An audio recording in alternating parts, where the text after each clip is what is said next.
Thank you very much, Edmund. And for George is here as well. Welcome. Great. Thanks everybody for joining us. I just wanted to mention I've been having a little bit of video and difficulty, and so I'm going to stay off camera today. But hopefully everybody can hear me okay. Looks like my audio has been working pretty well so far this morning. Yeah, I apologize for the need for a lobby. I think there may have been a link that had been sent out to the service list, perhaps incorrectly, but if you do happen to fall out of the meeting, just know that there will be a lobby and somebody will let you into the meeting. So thank you for your patience. I may repeat that in a minute, but I'm going to jump into a safety message to begin. Emily, if you could move to the next slide. Oh, and I'll also mention that my partner in crime, Emily Chun, is going to be guiding the slide deck this morning. So later on, if you would like to move back and forth between slides, just let Emily know, and we will try to help you out with that. Okay, so the safety message. According to the U.S. Customer Product Safety Commission, approximately 3,300 home fires start from extension cords each year, with about 4,000 injuries from extension cords being treated in hospital emergency rooms each year. And this time of year, I think everybody can appreciate that this is a pretty important safety message to hear, because we're deep into the Christmas spirit, I'm assuming. And so folks probably have a bunch of extension cords laying around their house like we do. So when using extension cords, it's important to follow safe practices to prevent electrical hazards. And here are some important safety tips. Choose the right cord. Always select an extension cord rated for your device's power needs, and opt for 3-prong grounded cords that protect you from electric shock, especially for high-powered devices. Inspect your cords before using them. So before you use them, check for frayed wires, damaged insulation, or loose plugs to avoid electrical hazards. And make sure plugs are fully inserted into extension cords to prevent sparking or overheating. Avoid heat overload. Never run extension cords under rugs, carpets, or furniture where heat can build up. I actually need to go check that after this. I hope I haven't been running any plugs underneath the rug. And also avoid plugging in too many devices into one cord, as this can lead to overheating or even fire. Keep cords dry. Indoor cords should never be used outdoors or in wet areas, and ensure cord visibility. So keep your cords visible and avoid hiding them behind furniture or walls to reduce the risk of damage and tripping hazards. And if you're interested in more information, you can find it at the ESFI.org. They have like some additional safety tips that you can look for. So just so everybody is aware that this meeting is recorded, and one or more decision makers may be present during the meeting, but no decisions will be taken. And let's go ahead and do a round of introductions. So is PG&E on the line? Or anyone from PG&E?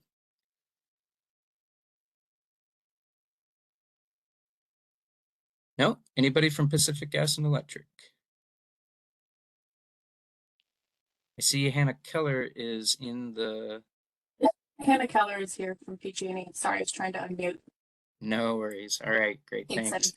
You bet. Anyone from TURN, the Utility Reform Network? Yes, Tom Long for TURN is here. Thanks, Tom. Anyone from the Public Advocate's Office? Yes, we are here. Thanks, Anna. Anyone from Semper Companies? Gornetti, SoCal Gas, and SG&E are on the line. Okay, good morning. Anyone from Southern California Edison? Good morning, parties. Chris Vias with SCE. SCE is on the line. We have other team members as well. Excellent. And Musgrave Road Alliance, anyone MGRA?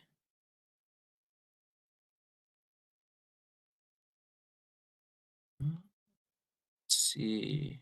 Doesn't look like Dr. Mitchell is in the list. Okay, we will hold off and see if he pops back in. Anyone from Protect Our Communities Foundation? And anyone from Energy Producers and Users Coalition and Indicated Shippers? Yes, this is Colin Fitzhenry, consultant on behalf of EPUC and Indicated Shippers.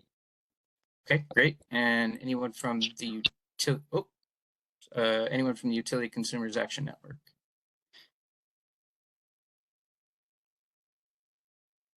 Okay. Is there anyone who would like to be recognized? And if so, please go ahead and speak up.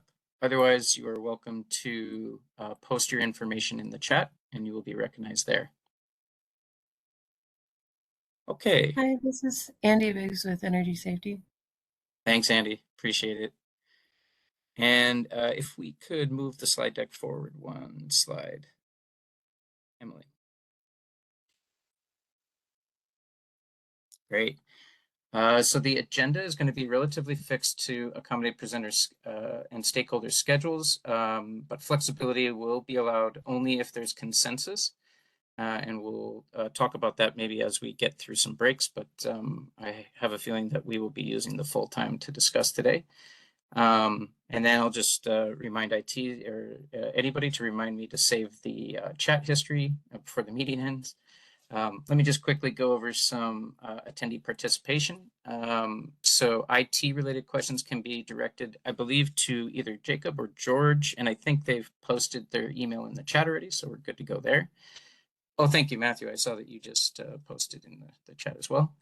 And then attendees have the ability to mute and unmute themselves. Attendees will be asked to stay muted except during the Q&A period. During the presentation portion of each session, attendees can enter questions in the chat box. Please address the questions to everybody. There's a little drop down. Make sure that it's posted on everyone so that we all have the chance to see them. SPD or I will do my best to occasionally interrupt myself for clarifying questions. But for non-clarifying questions, we're going to try to hold those until the discussion period. And actually, I'll explain in the agenda in a minute, but we'll have some question sessions after each of the SPD presentation sections as well. But if there's not enough time to respond to all the chat box questions during the workshop, SPD will collect answers to those questions and circulate them to the service list after the workshop. And then during the discussion, please use the hand raise function to speak, and I will do my best to call on the attendees in order. After the question is asked, attendees should lower their hand. So at this moment, I think I'm going to pass it to Suzanne Thompson to give us some introductory remarks, and then we will start the presentation. Thank you, Eddie. Good morning, everyone. My name is Suzanne Thompson. I'm Chief of Staff and Legal Advisor for Commissioner John Reynolds, who's the assigned commissioner in this proceeding. He's unable to join us today, but I'll be making some opening remarks on his behalf. First, I just want to acknowledge and thank the stakeholders for being here today and for their continued participation throughout the workshop series this year. It's really helpful to hear everyone's kind of candid feedback on how we can hammer out a lot of these important details. So I really appreciate everyone's participation. I also want to acknowledge and thank Safety Policy Division and our IT for making today's workshop possible and for the work it took to get us here. So thank you. Broadly speaking, tools like what we're going to discuss today, the RMR, are really important, particularly in this era of acute affordability challenges for ratepayers. And as utilities are embarking on significant, potentially generational safety investments in their systems. And so ensuring accountability and figuring out how we can best track how the ratepayers are getting their best bang for their buck is really crucial, not only to track and ensure accountability, but also for transparency and for communication purposes. I'll note, as folks know, there are now myriad forums where utilities can seek rate recovery for costs. And, today we're focusing obviously on RMR and the GRC nexus costs. But this is all the more reason why we need structurally tighter tools that will help us promote transparency and really consistency of information across filings. At our core, we really want to better understand how much risk were proposed investments forecasted to achieve, and then what work was actually done and how much risk was reduced. It sounds simple, but the devil's in the details here. The tracking of this is extremely challenging, and we welcome stakeholders' creativity and feedback on how we can best make progress in this area. With that, I conclude my remarks and turn it back to you, Eddie. Thank you very much, Suzanne. I really appreciate that. Emily, oh wait, first let's stay on this slide just one moment. Again, I just want to emphasize that this morning I'm having a little bit of video technical difficulties, so I'm going to stay off camera. Everyone is very welcome to come on camera when you speak if you like. And also just note that there has been a lobby that's been connected to this meeting. And so if you do drop off, just note that it may take a minute before our friends in IT let you into the meeting. And apologize for that inconvenience. Yeah, so as far as the agenda is concerned, we're going to first start with a foundational discussion that SPD is going to be presenting. There will be an opportunity to have some questions. So, you know, I mean, if it's, I think it may be possible for us to hold some clarifying questions until after the presentation is finished, but yeah, we can potentially, you know, have those questions at the end, I think. And same for the 10 o'clock slot. We'll come back and talk a little bit about the RMAR tables and our proposed infraction and enforcement framework that we're looking at. And then finally, you know, we'll have a Q&A before the break there, but then we'll also have like a general discussion about the risk mitigation accountability report and some of the recommendations that staff are making. And then I have some final things to wrap up with at the end as we kind of conclude this track and move into track 2. Yeah, Emily, if you could move us forward one slide or 2. Yeah, and I think the next slide is just to introduce us to the fact that we are kind of wrapping up the phase 4 track 1 timeline. And you know, we've already talked about the definition of scoped work, and we've talked about residual risk, risk tolerance, well, overall residual risk, risk tolerance, and simple optimization. And now we're going in to discuss the risk mitigation accountability reports. And then, as I mentioned, we're going to be having a transition to track 2, which will be discussing the data templates. And I'll mention that a little bit more in detail at the end of the presentation. So, Emily, if we could go, I think 2 more slides. Yeah, so, you know, the main outcome that we're purpose of today is to discuss the structure of the RMAR process. And, you know, that's mainly to hold utilities accountable for forecasted risk reduction benefits and costs presented in a RAMP or a GRC. I just wanted to mention that actually last night I was reading through PG&E's reply comments on their own RAMP.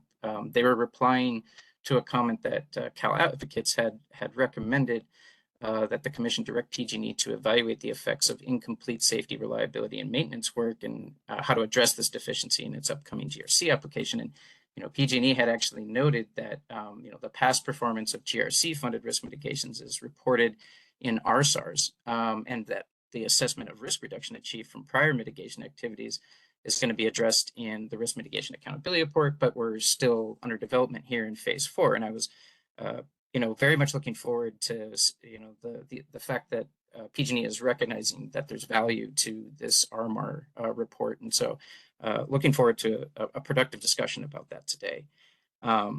And so we're going to be discussing a little bit about how the utilities would address changes to risk models. I know that's a detailed issue that we're going to try to discuss throughout today. And then we'll talk a little bit about the methodologies that are available for attributing actual risk reduction. And then again, we're going to review an enforcement framework that SPD has constructed for holding the utilities accountable for infractions. You know, I just want to mention that all of this is a proposal. These are ideas that SPD is interested in hearing feedback on, and you know, especially as we move into the comment phase, I think it'll be crucial to hear parties' perspectives on the proposal that the SPD has established. And yeah, we'll be looking forward to that feedback both today and also in the comment period. So thank you for being attentive to that.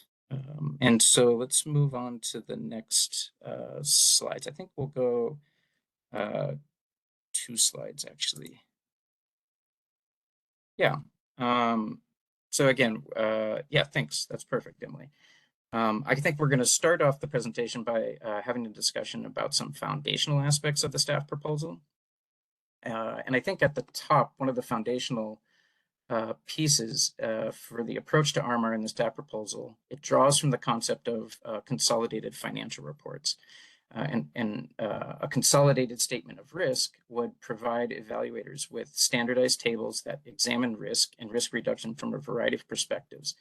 And it's going to, those types of tables, which we'll discuss later this morning, they're going to be available to answer overarching questions. So the first question is, has utility risk been reduced to a tolerable level? And if not, when will it be reduced to that level? And then a second question is, how is the utility achieving other objectives such as cost efficiency, safety and reliability improvements, and affordability? So staff expect that the RMR will primarily focus on the macro level when answering these questions. So the consolidated risk statement would present an aggregation of risk and risk reduction for risk events, consequence attributes, and tranches. As we will see shortly, there are many different ways to construct RMR tables to explore the progress or the lack of progress that the utilities are making when it comes to reducing risk. Now, when constructing RMR tables, it is crucial that every presentation of data is geared towards answering the question, compared to what, along with like a second question of why. In other words, the RMR tables should always be making comparisons, and that can include comparing modeled risk reduction from implementing mitigations against the calculation of actual risk reduction after a mitigation is built and ready for use. We can also make comparisons across time or when a utility makes changes to its risk model, and we can see explicitly how that will change risk profiles. But the RMR must also be used to answer why the comparison results in some form of variation, for instance, between a planned mitigation and its actual implementation. If there are any deficiencies in implementing the plan to reduce risk as presented to the Commission in a RAMP and GRC, then the utility must provide narrative explanations in its RMR or an update to the RMR for these variances and explain how it intends these negative variances and explain how it intends to address these deficiencies. Finally, we should also be mindful that the principles of RMR can also apply to disaggregating data to the risk reporting unit. Now, it is possible that staff or parties in their review of an RMR may require to review that data that's underlying the RMR and that data that's presented in the aggregated tables.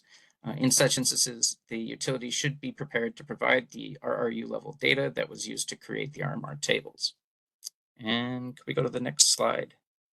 And I see that there's 2 people waiting in the lobby. Maybe we could make sure to invite them in. Try to do that. Okay, great. Thanks. Great. So with that in mind, staff wanted to briefly review the risk reporting unit that we described in workshop 1. Now, as we discussed there, an RRU is a disaggregation of a mitigation program, and it can be associated with a number of identifiers. Any RRU that shares a given identifier can be aggregated up to the 6 identifiers listed in this figure. We describe these points of aggregation as roll-up points.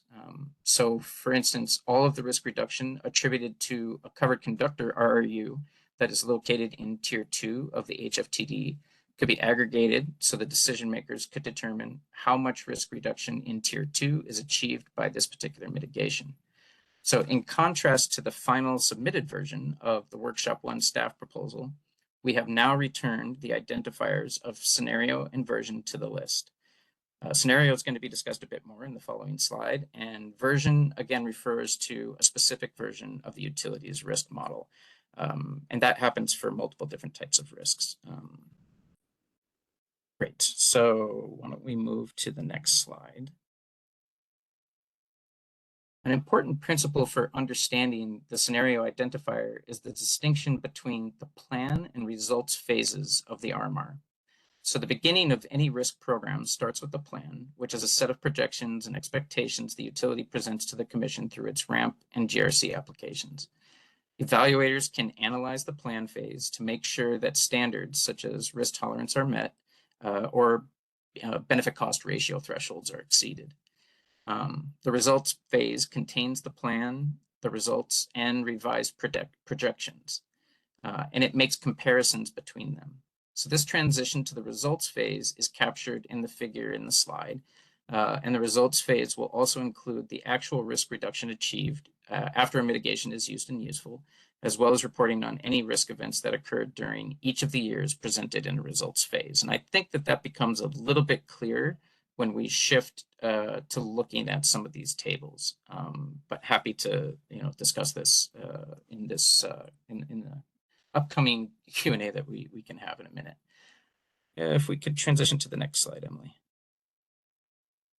Okay, so there are a number of changes that the staff proposal recognizes as being capable of creating variances with the original plan phase.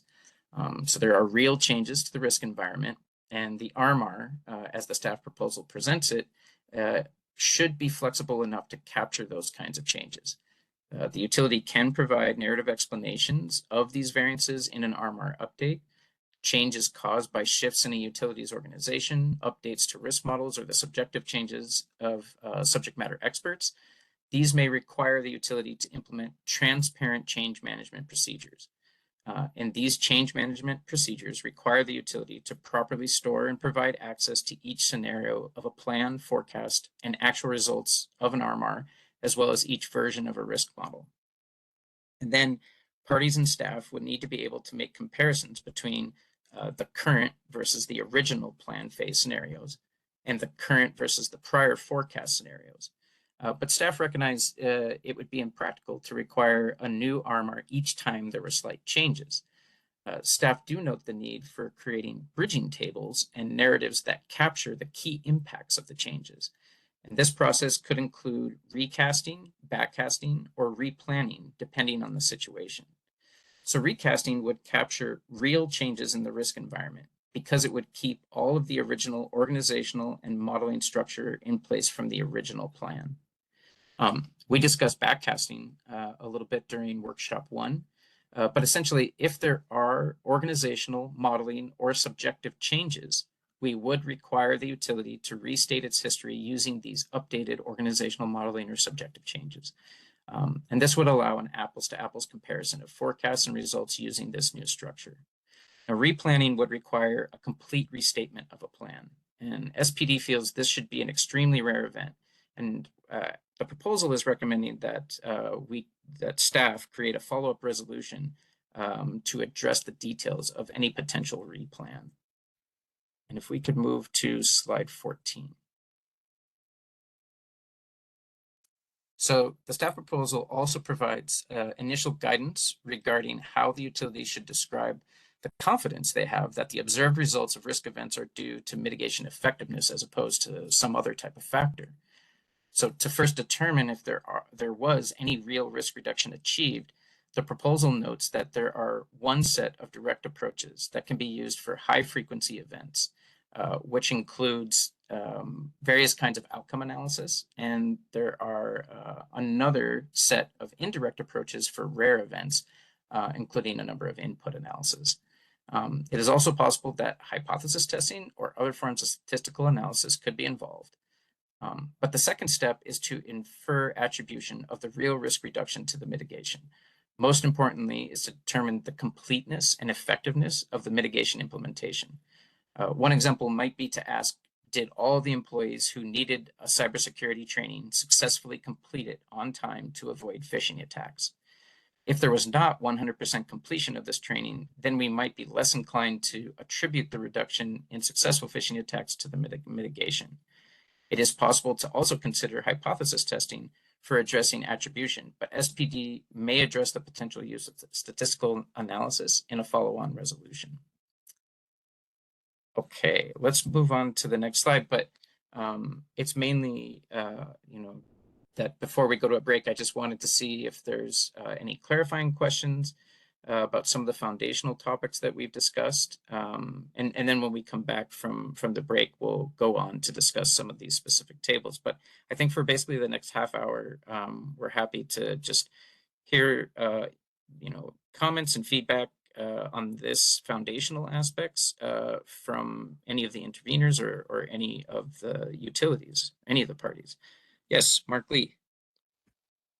Hi, Eddie. This is Mark Lee from PG&E. I had one question about outcome and results analysis with the high frequency stipulation. High frequency stipulation. Can I just ask what concretely does that mean? I'm just having a little bit of trouble interpreting it, and then in what context is this intended to be used? Yeah, at this point, we are actually looking for more suggestions about how the utilities could potentially come up with some type of an outcome analysis or a results analysis that can point to the fact that real risk was achieved by the mitigation and that it wasn't caused by an external factor. At this point, we're not we're not going to use a prescriptive approach to require this type of outcome analysis. So it's mainly in the context of really high frequency events. How can you use some type of an outcome analysis or results analysis to demonstrate that that those events are being reduced by your mitigation and the mitigation that you've implemented? Okay, got it. I just want to make sure I'm interpreting this correctly. So, I mean, these are, I think guidelines may be too strong of a word, but these are potential avenues that we could use to explore the determination of attribution. But it sounds like we're going to be, working together to determine, what that would be, and if it's, case by case dependent. Is that roughly accurate? Well, I think that what we're hoping for is definitely having a discussion about that today, and then if folks have specific suggestions about how they would like to address some of these outcome analyses, please feel free to add that into the comment section. And but I think in general, SPD is of the mind that this particular section, as you said, it would be like a form of a guideline, and we would probably develop that further in a staff resolution. But I do encourage folks to provide us some feedback on this now, so that way it gives everybody the opportunity to kind of discuss what types of options are available, because there's probably different types of analyses that can be done for different types of risk. Would you agree with that, Mark? Yeah. I don't want to pretend like I have the answers when I honestly don't. But yeah, presumably there are different ways to attack each of the problems depending on how much data you have and whatnot. So right. Yeah. Okay, Brian. Hey guys, hey Eddie, thanks for the presentation. I just wanted to make sure that level setting here. So I'm assuming this, based on the material here, this is going to build on our RRU conversation, our staff proposal that we had, and also the residual risk tolerance, and risk optimization proposal. Is that correct? Yeah, I mean, that's right. As you'll see in some of the tables that we're going to present later on, the tables themselves will include, line items that are related to risk tolerance. And then, as I mentioned earlier, the idea is that the tables themselves would be reported at the program level.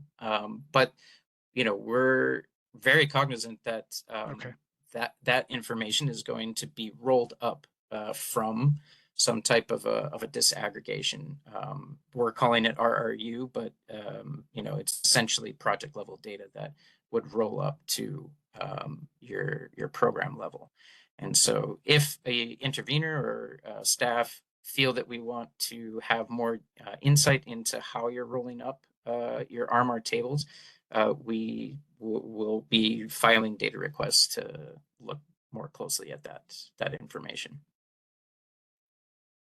Does that help answer your question, Okay, Brian? thanks, Eddie. So it does. So just for additional context, is this going to we know that those are not settled matters, we're still items, but is this going to actually feed into the RMAR, the templates that we're going to be talking about next month? I'm just trying to level set the context here.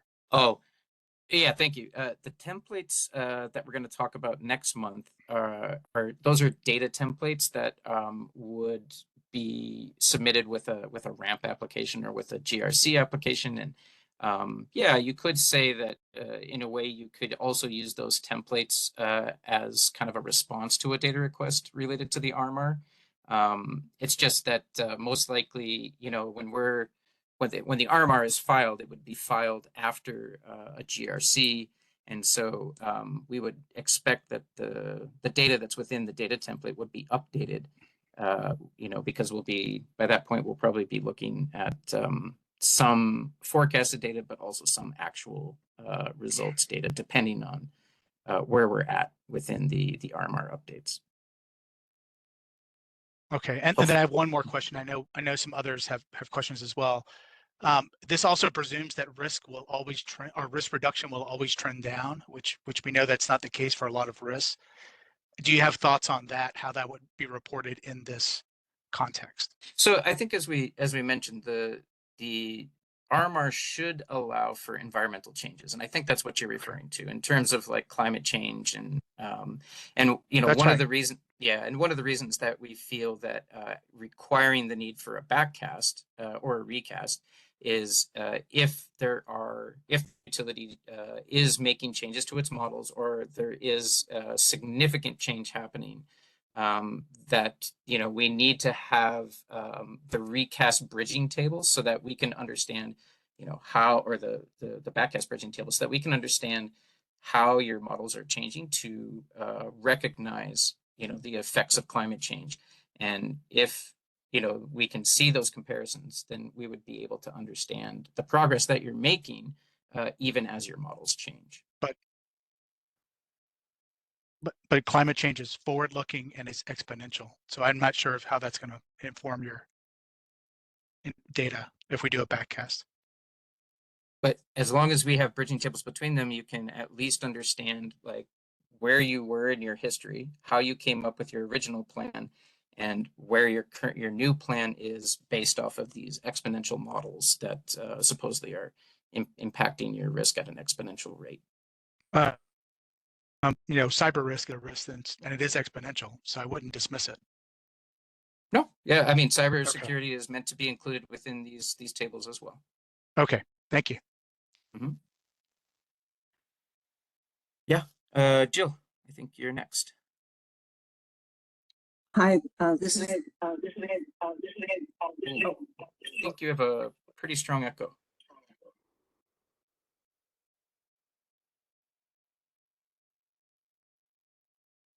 Hello? Yeah. Nope. Hi, this is Jill. No. Sorry, Jill. Maybe you guys want to sort out the echo and then we can let Vincent ask his question first. Hey, Eddie, can you hear me? Oh, I think we still have an echo with Jill. Jill, if you could go on mute. Eddie, can you hear me?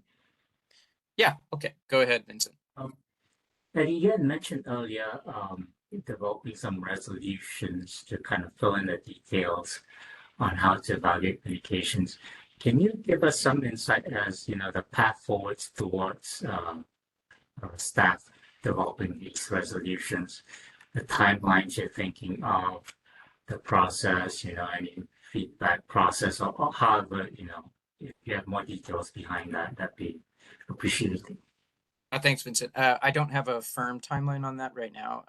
I can tell you that those resolutions would at least staff would begin working on them after the phase 4 is concluded, or because we would at least want to make sure that we're clear. Excuse me, sorry.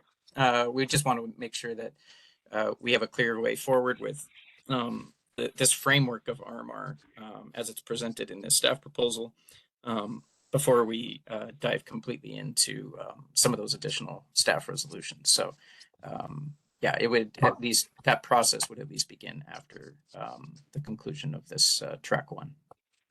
Are there any other, based on the work that based on the material that we've discussed in the past, are there other kind of work streams that require like resolutions? Are there other places where you foresee staff resolutions as well? Not, I'm assuming you're referring to the risk tolerance topic and yeah, the other topics Any that other topic? any other topic. REU, risk tolerance. Yeah. Yeah, at the present moment, we have not included that as an option, but we're still evaluating, you know, the path forward for all of those as we review comments and feedback from parties, and so yeah, that's still something that's going to be discussed after we receive the comments from everybody. Okay, thank you. Yep. Yeah, Chris.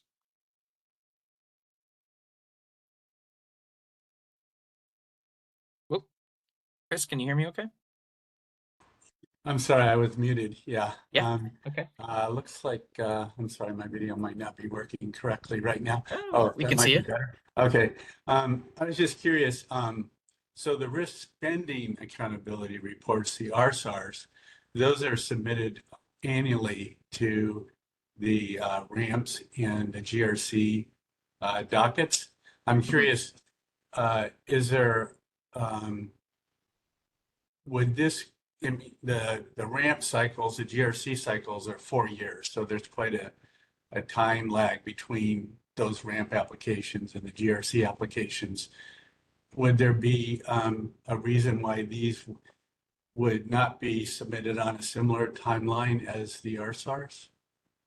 So what we're expecting is that, and I think I've you know, made this change in our recommendation down below in our slide deck, and also in it'll show up in an updated draft. What we're going to be asking is that the utilities submit an initial RMR, you know, in its GRC proceeding. It would also create a notification to the ramp proceeding as well. We haven't established precisely when the first RMR would be reported. It could be reported a year after the GRC, just to make sure that there's, you know, enough information to kind of populate the tables and whatnot. That seems to make the most sense, but we're happy to take some feedback on that as well. And that would probably be something that would be identified in a follow-up resolution as far as the timing is concerned. And yeah, I think though that the idea is once the first RMR is presented in the GRC proceeding, that we would expect annual updates, and that those would parallel essentially the RSAR. And so that's the general consensus and idea at this point. Yeah. Thank you. Mm-hmm. Oh yeah, Jill, did you want to try again? Hi, Jill Tracy. Hey, welcome. Hey, no echo. So I'm not a big WebEx person, so I apologize for the echo earlier. I had a question, and I guess it starts on the slide 12, and then the concept goes through 13 and 14.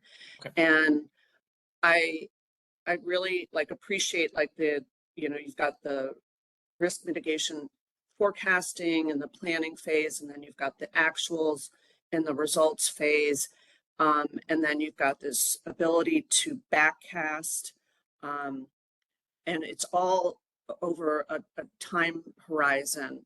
And is there flexibility in the proposal that will allow it? It seems like like risk is a constantly evolving landscape. So is the data that the utilities have to do those kind of comparisons. And ultimately, you know, I think we're always continuously improving in our risk data. And how does the proposal account or allow the utilities, in your opinion, to have different types of data from the past versus the data that you're using in the present and then ultimately in the future? How does that all kind of come together? Yeah, no, I think that's thank you, Jamie. I appreciate that. Yeah, Jill Tracy's with SoCalGas. And if folks could identify themselves when they speak in the future, I'd really appreciate it. Yeah, so the question is kind of similar to one that we answered before, but the idea is that you know, as the utility models improve and make adjustments, that there will just need to be these bridging tables from backcasting, where we can make comparisons between what the plan phase looked like and the forecast looked like with the previous structure of your models, and then compare it to the present version of your models. And so we would be able to basically see the variance between both in your reported, like your actual numbers and your projected numbers. We would be able to see the variance between your past models and your present models. So that way we could understand, you know, where the changes are occurring and why they are occurring, because we would also require that there would be an explanation of why these changes are happening. And so, yeah, there would be opportunity also for both SPD staff and others to evaluate these updates and determine if that change is valid, and there may be feedback on you know, making adjustments to that process. So yeah, I appreciate the question, and I hope it helps answer yeah, where you were coming from. Okay, thank you. Yep. I might have some follow-up questions though later on. Yeah, sure. Okay, thanks. Any additional questions or thoughts on these foundational slides?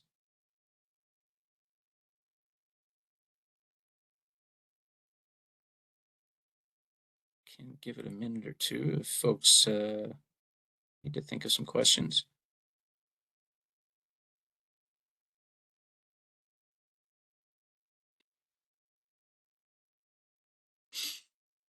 Okay.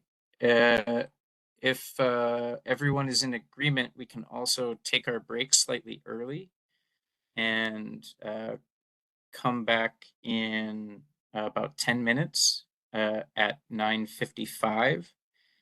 And we can have a further discussion about the tables and the enforcement section that we're going to be presenting in the next section. Does anyone object to that?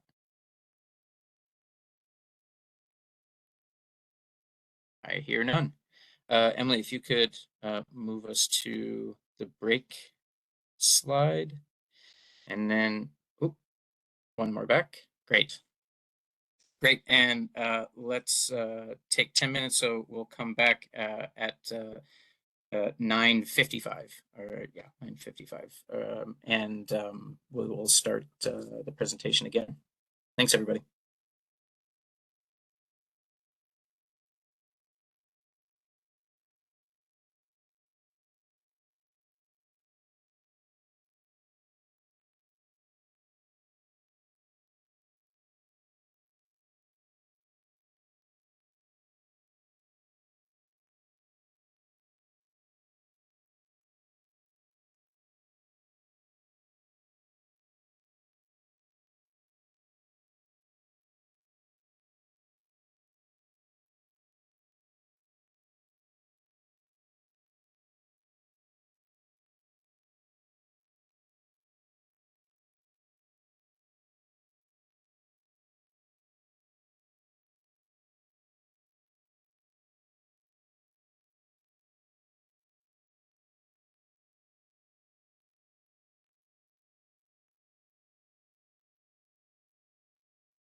Okay, I'm gonna use my silky smooth voice to hopefully bring folks back to the meeting.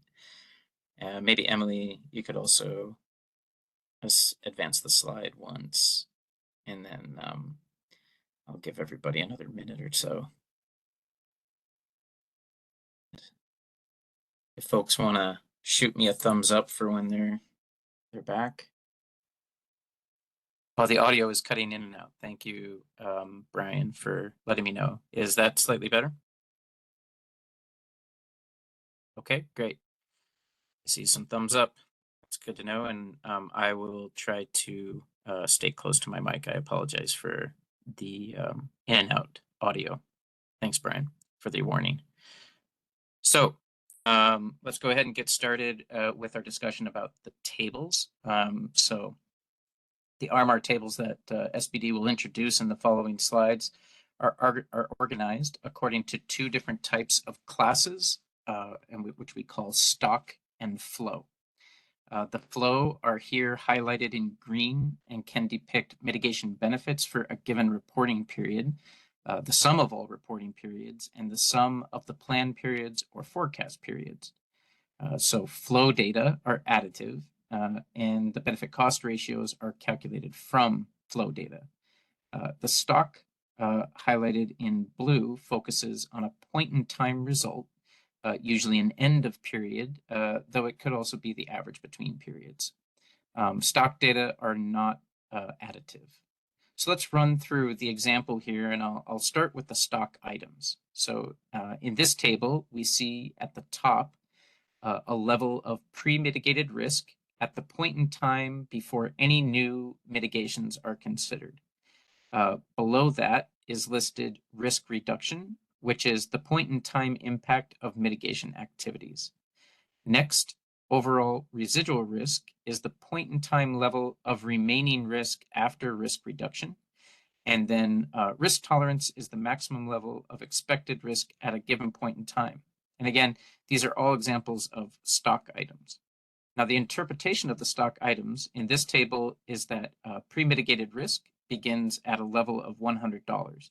And with the addition of a mitigation, perhaps like around June, like halfway through the year, we achieve, or the utility would achieve $10 of risk reduction in year one. So the risk reduction is only achieved for that half of the year. And then the utility would achieve the full year benefit of $20 of risk reduction in year 2 and year 3. And this results in overall residual risk of $90 in year 1 and $80 in year 2 and year 3. And that means overall residual risk remains above risk tolerance in all 3 years. Now let's review the flow items in the table. We can see that mitigation benefits and costs are the sum of those stock line items over the 3-year period, which for benefits is $50 and for costs is $40. The utility would calculate the benefit cost ratio based on the flow of mitigation benefits and costs, which in this example is 1.25. And for simplicity, we did not include discounting for this example. One thing may come to your attention in this table. The mitigation impact can be interpreted as either a stock, like a point in time, or a flow as a line item. And so to avoid confusion, when mitigation impact is used as a flow line item, we will use the term mitigation benefit. And when it is used as a stock line item, we will use the term risk reduction. I think just real quick, actually, I just wanted to see if there's any quick questions about this table and some of these concepts before we jump into the other, more hypothetical examples and tables, because I think it will help if we kind of clear that up first before we look at some of those other tables. So the audio is still cutting in and out. Let me see if I can adjust to a different headset. But Jill, why don't you go ahead and ask your question? I see you have your hand up. Hi, Jill Tracy with SoCal Gas. I'm assuming that this is just like a hypothetical table and that we would have the ability to add more detail, for example, and I think Edison brought up the example of cyber risk, which is, you know, constantly evolving and actually increasing over time. And I'm just curious as to whether or not there's flexibility in how to reflect that information. Right. So, and sorry, I haven't quite switched to my my other headset yet. Can you hear me okay? I can hear you just fine. Okay, great. Yeah, maybe I'll just stick with this for a minute, and hopefully the folks at SCE can make an adjustment. Yeah, so the pre-mitigated risk is, actually this entire table is just a hypothetical example. But I think that, as we were mentioning in the previous section, if there was to be some type of a model update or data update, the utilities would be required to recast their data using the new models. And so that would make an adjustment to your pre-mitigated risk, but you would need to come up with a good narrative explanation for why that is happening, why you're making these adjustments. And then you would make that discussion within your yearly update, and you would receive feedback based off of those adjustments that you're making. Oh, yeah, Matthew, did you want to also add? Yes, it's come up I think a couple times of what if the pre-mitigated risk is not a stable number, that we know it's going to be increasing over time, and absolutely the tables could accommodate that. You would just say you have a projection of pre-mitigated risk that's absent any mitigations, is increasing every year, and maybe that would involve an insertion of another line, which would be, the between years 1 and 2 and years 2 and 3 modeled estimate of increased pre-mitigated risk, and so you basically paint a curve going up.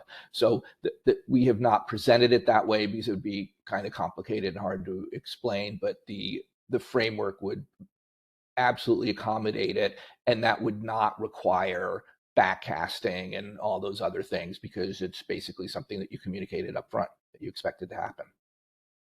Okay, that was very helpful. Thank you for that. Okay, are there any other questions or thoughts about this particular table? Yeah, Vincent. You kind of mentioned it, first of all, mentioned from gas and electric. You kind of mentioned it earlier that this example was not discounted, but I'm now curious, how are we going to be handling discounting, looking at actual values versus discounted values when they were first, showing up as mitigation benefits and it gets actualized. So just curious to hear your thoughts on that. Actually, to be honest, your audio is not easy to capture, Vincent. So I know you were asking about the impact of discount rates on mitigation benefit, and I'm assuming mitigation costs as well, because it would have an impact on the benefit cost ratio, correct? And you're just asking. Yeah. I mean, how we would account for discounting, right? Because the numbers that you're reporting are discounted to start with, and then as we roll into actuals, they're no longer discounted. So how do we propose handling those kind of details? Yeah, I mean, the whole point of discounting, though, is to provide you with a future forecast, correct? And so you're essentially going to be comparing your actuals versus that discounting. So the actuals should be telling you whether or not the discount rate you chose was accurate, correct? I mean, discount rates change all the time, and they're not entirely within our control either. So sure. So I think that's something we need to think about here. It's not clear to me. Well, perhaps that's the reason out there, but it seems like we need to think about it. Okay, well, Vincent, do you have a possible solution that you're thinking of that would address this issue, or no? Well, I'd like to the thing that with this proposal, I think that it encompasses a lot, right? So I don't want to put out solutions out there without seeing the entire impact on how, it impacts everything else. So have to think more about it. But I think, I just want to identify that issue. But I think that the issue that you're driving at here, at least the proposal that we've presented, if you have a suggestion for addressing this, I would encourage you to share it with us so that we can kind of think through it. At least in comments. If you're not prepared to talk about it today, that's fine. Okay. Okay, thanks. Thanks, Vincent. Let's see. Hafizer, yes. Hey, Eddie, a clarifying question. Is that the mitigation cost is only for year one? Nothing appears to be in 2 and 3. Can you? Right. So the mitigation cost would be calculated from the moment that the mitigation is used and useful. And so that would, and remember, this is just a hypothetical example, but you're not going to have the mitigation cost spread out over multiple years. It would be calculated for the year that the project is completed. Okay, and BCR also same way? At least in this example, yes. Well, the BCR, I'm not sure what you mean by that. The benefit cost ratio, you have total 1.25. Is that based on same like year The first? cost? It's based on the cost and the total. Yeah, so it's 50 divided by 40. Gotcha. Thank you so much. And maybe Vincent, you wanted to lower your hand, and then Dan, go ahead. This is Dan Cole from SCE. Can you hear me? Yeah. Okay. You can. Can you just help explain a little bit? I'm not 100% following. What's the difference between the mitigation benefit and risk reduction? Like, I feel like in year 3, the overall residual risk should be like 50 or 60. I am not just fully following the math here. If you could help with that, that'd be appreciated. Yeah. So right, the differences between the flow and the stock, I think, is the confusion that you're thinking of.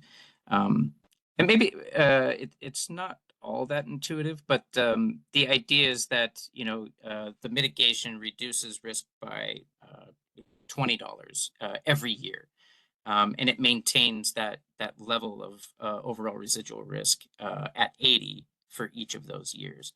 And then the benefit is the amount of risk reduction that you achieve for all of the years combined. That's generally actually how the utilities calculate it already within their ramp applications and in the GRC as well. So I think that actually this is a pretty standard practice already, but we just wanted to make it a little bit more clear how these flows are being seen within tables to try and make it very clear about the types of risk reduction that are being achieved on an annual basis. Does that help to clarify, Dan? Not really. I'll take it offline with our team. Thanks. Oh, okay. Yeah. Brian, I saw that you put so are you saying it kind of like it resets the risk every year, and so you're like buying it down and then it's resetting, and that's why it's I wouldn't necessarily call it resetting. The risk is constant. There's a constant amount of pre-mitigated risk that exists at all times, correct?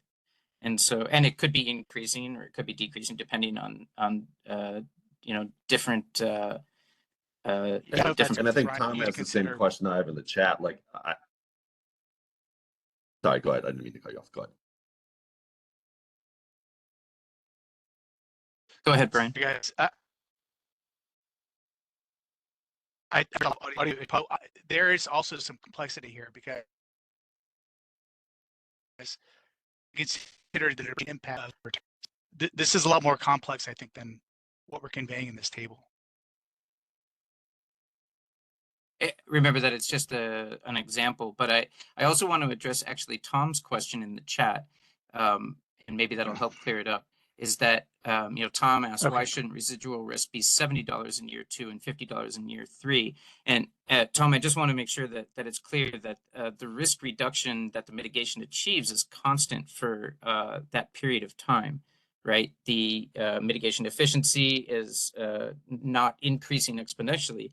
It's it's set at a certain amount, and it reduces that amount for each year that it's actually used and useful. That the mitigation is used and useful. So once it's active, it reduces the risk by $20, and so the residual risk would be 80. And if you want to reduce additional risk, you would have to add more mitigations. Does that make sense, Tom? I'll have to think about that. I'm still trying to make sense of this table. Sorry. I think it makes sense with the narrative, but the table itself just, I'm sorry, isn't very intuitive. Okay. Is there Agreed. a? Okay. It's like an oversimplification that I think is creating lots of confusion. And you've clearly stated that it's just an example and it's meant to be Right. simple. But you can tell that everyone's really confused by it. Okay.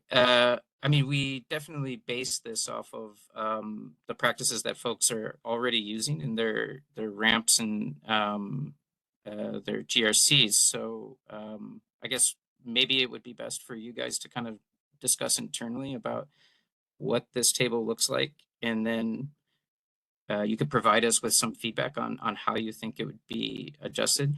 What we can also do is kind of walk through some of the next tables, and maybe it'll help clarify some of this issue.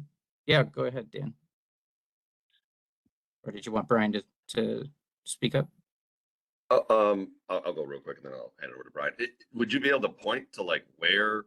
I'm not aware of where in our ramp or GRC we would have had a table like this. Once again, we can take it offline if you want. So. Yeah, I could offline. I could definitely find an example. The one that comes to mind is an example within PG&E's most recent ramp. Some of the tables that they provide there, I could definitely point you to those work papers. I mean, I think we understand what the intent of this is trying to show is the risk reduced and be able, like, so I understand the intent. I just wasn't 100% following the math. So, okay, thanks. Great. Yeah, Brian. Yeah, so a similar comment as Dan. I'm not sure that Edison has presented or used this data in this way, so I would be cautious for you guys to say that. Okay, would you like us to share PG&E's work papers as well? We can definitely circulate that along with. Oh, I think Brian might have froze. I think that would be helpful.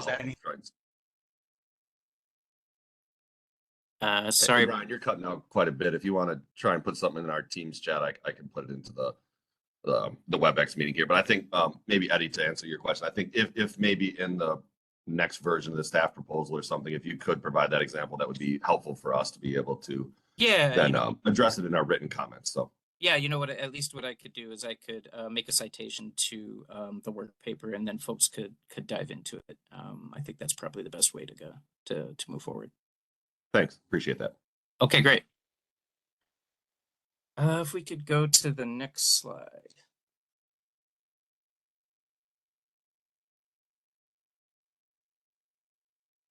Sorry, Emily, could we move? Oh, thanks. Great.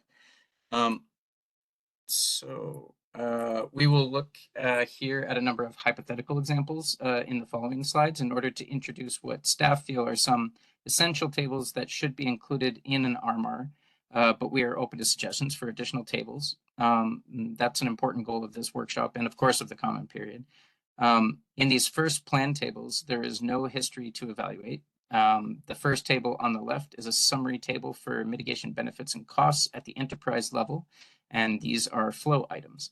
So in other words, this table demonstrates that all of the mitigations for every risk event in this plan phase or the 4-year ramp or GRC cycle amount to $1,930 of mitigation benefit and $1,155 of mitigation costs. These numbers are also used to calculate a benefit cost ratio, which is dependent on the different discount rates. The table also presents the mitigation benefit achieved for tail average risk. But just a reminder that we do not use tail average risk to calculate a BCR. And so that's why in this table, we don't, follow on the tail average risk for all of those individual options, for all those individual items. So the second table is a presentation of the risk reduction and risk tolerance, which again are stock items. And here an evaluator can see the level of pre-mitigated risk for average risk and tail average risk, which is 1,700 and 8,400 respectively. An average risk reduction from mitigation activities is projected to be 215, while tail average risk reduction is projected to be 1,099. Overall residual risk is calculated for each risk measure for the final year of the plan and compared to risk tolerance. We can see that this plan will close the gap between pre-mitigated risk and risk tolerance by 18% for average risk and 17% for tail average. Now, of course, plan phase tables can also be more granular. We can add time, we could add risk events, we could add attributes, or even tranche dimensions. And a utility must be able to do this for every mitigation as well. So SPD is recommending that the mitigation level of granularity be included in required, RMR tables. Let's go to the next slide. We can come back to this in a minute if we need to. So these examples are from a hypothetical RMR. Show how an outcomes table in the results phase might look. In the table on the left, which is a flow table, risk outcomes across all risk events for the utility in year 3 was $3,100, and the total from year 1 through year 3 was $3,500. And this table also compares the outcomes with what was modeled in the plan for average risk and tail average risk. So in this example, both the extreme outcome in year 3 and the total outcome are well below the modeled results presented to the commission in the plan, which would have been the ramp or the GRC. The table on the right, which is a stock table, expands the time dimension to include all 3 years of outcomes. And this table makes it clear that there was a major risk event in year 3 after 2 years with relatively minor risk events. So the average risk outcome over the 3 years is considerably higher than the average risk tolerance. And the risk outcome in year 3 has breached that tolerance for tail risk, signaling that year 3 incurred an unacceptable level of risk. So when both tables are considered together, an evaluator can see that while the large risk occurrence in year 3 was within modeled expectations, the outcome was significantly breached tolerance for average and tail risk. So with this information, the commission and parties can get a better understanding for how a utility's risk modeling compares with the outcomes of actual risk events. Yeah, Jill, I see you have your hand up, and so does Mark. So maybe we'll pause here and then we'll move on to some other tables in a second. Okay, my first. Okay, this is Jill Tracy with SoCal Gas.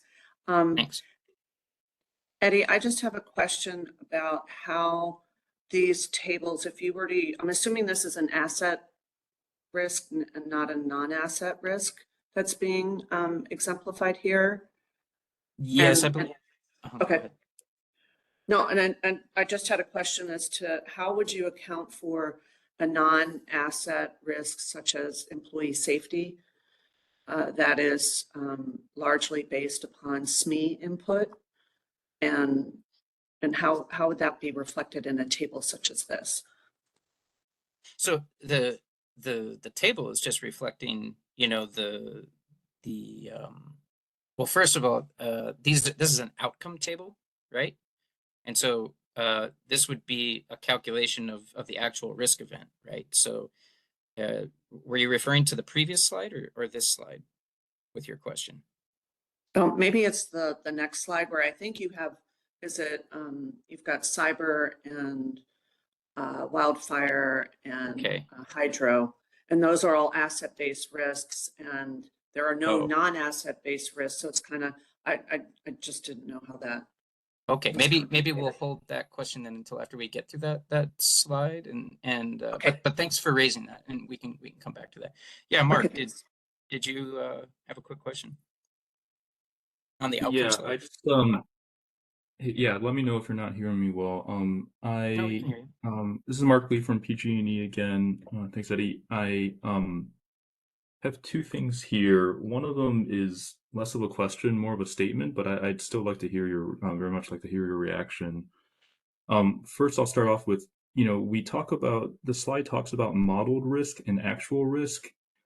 And, it seems like the modeled risk is really reflecting the idea that this was a forecasted, right? Before, the mitigation program was in place. And I don't want to be too, literal here, but I think the terminology is slightly confusing because in the actual world, there's no like accounting line item that tells you how much your risk was reduced. And that's important for me, at least, because the actual risk reduction still has to be modeled, right? It sounds like it's still an exercise of causal inference. You see what happened over the last 3 to 5 years, and then you try to, as you mentioned before, Eddie, you have to try to attribute some of that to the effect of your mitigation programs versus other potential confounding factors. And so it's all modeled, right? I mean, Are we to on a the same certain page extent, here? I think to a certain extent, it's all modeled, but there are actual risk events that do occur, and you can calculate the number of deaths. You can calculate the number of minutes that are out. Yeah. You can calculate the financial impact that the utility has accrued due to a particular a particular outcome. Now, regarding the attribution, I think that's one of the things that as I mentioned to Vincent, if you guys have some initial suggestions about what can be included within the ability of the utility to determine whether or not the mitigation can explain the reduction in the actual risk outcome versus the plan, then we're very interested in hearing what type of approaches you would choose to make that type of attribution.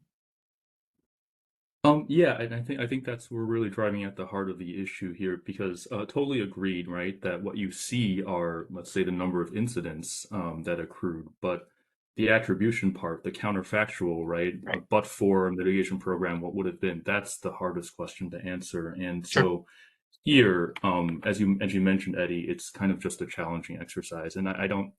Again, I don't know that there is a one-size-fits-all technical solution per se, but I'm just trying to draw from my experience, at least in the academic world, take that with a grain of salt. But like when you submit a paper looking over empirical data, trying to identify a causal effect, it's not just one model, right? You submit a slew of models, you go back and forth with the editors for 3 years, and then, right, and then at the end of the day, it's not the result of 1 or 2 tests per se. It's like the editorial staff, it's maybe more of an art and then a science at this point. They look at it, they compare it to literature, they mull it over, then they make a decision. So is that the kind of process we're envisioning here?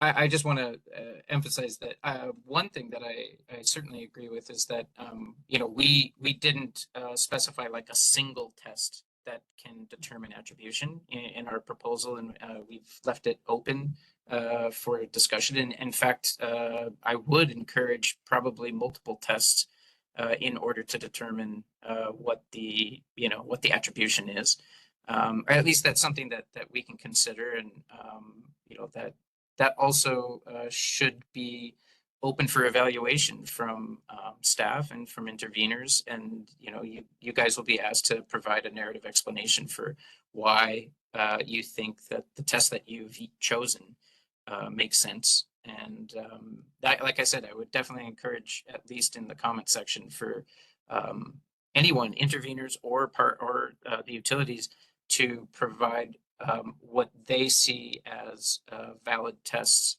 for determining attribution. I think that's still an open discussion at this point. Got it. Okay, thanks. That helps. I mean, it's gotta think it's going to be iterative. And then second question is a little bit more cut and dry, but like as mitigation, you mentioned that this should be done for each mitigation. I'm just trying to put some context around like also trying different portfolios. Are we talking about each attributing the causal effect for each mitigation in the context of each potential portfolio as well, and Well- right, and interacting with, you know, So- what else we implement, you know. At least at this point, you know, we're focused primarily on what was the outcome of a GRC, correct? And so, you know, you guys will need to submit alternative portfolios for evaluation in a ramp and in a GRC, but the RMAR is going to be focused at least on the portfolio that's you know, part of the adopted decision in a GRC proceeding. So now, you know, it could be that in the future there may be an interest in, you know, once you get the actual data, there could be an interest in looking at what would have happened if we had chosen an alternative portfolio. How would it have fared against what the actual data looks like? That's an interesting question, Mark. I'm glad you raised that we haven't included that in this proposal, but you know, that could be something that would be interesting to look at in the future.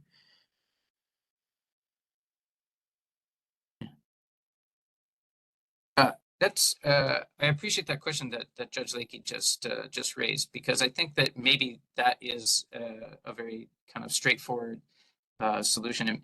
And maybe Judge Lakey, would you want to just come off mic real quick just to be recognized and maybe just ask your question? Sorry. Yeah, Put you on the sure. spot. Yeah. No, I just, as I'm listening to this, the thing that I'm thinking is like there is an assumption that mitigations cause a risk reduction, and is there not a way before a mitigation is implemented that utilities are thinking about how that is caused? I mean, presumably, if you're creating a mitigation, you have some sort of idea about how risk is reduced, some sort of causal mechanism. And so might there be some way to model that before the fact? Yeah, and I mean that I like the idea that there could be like a graphical causal model that's included.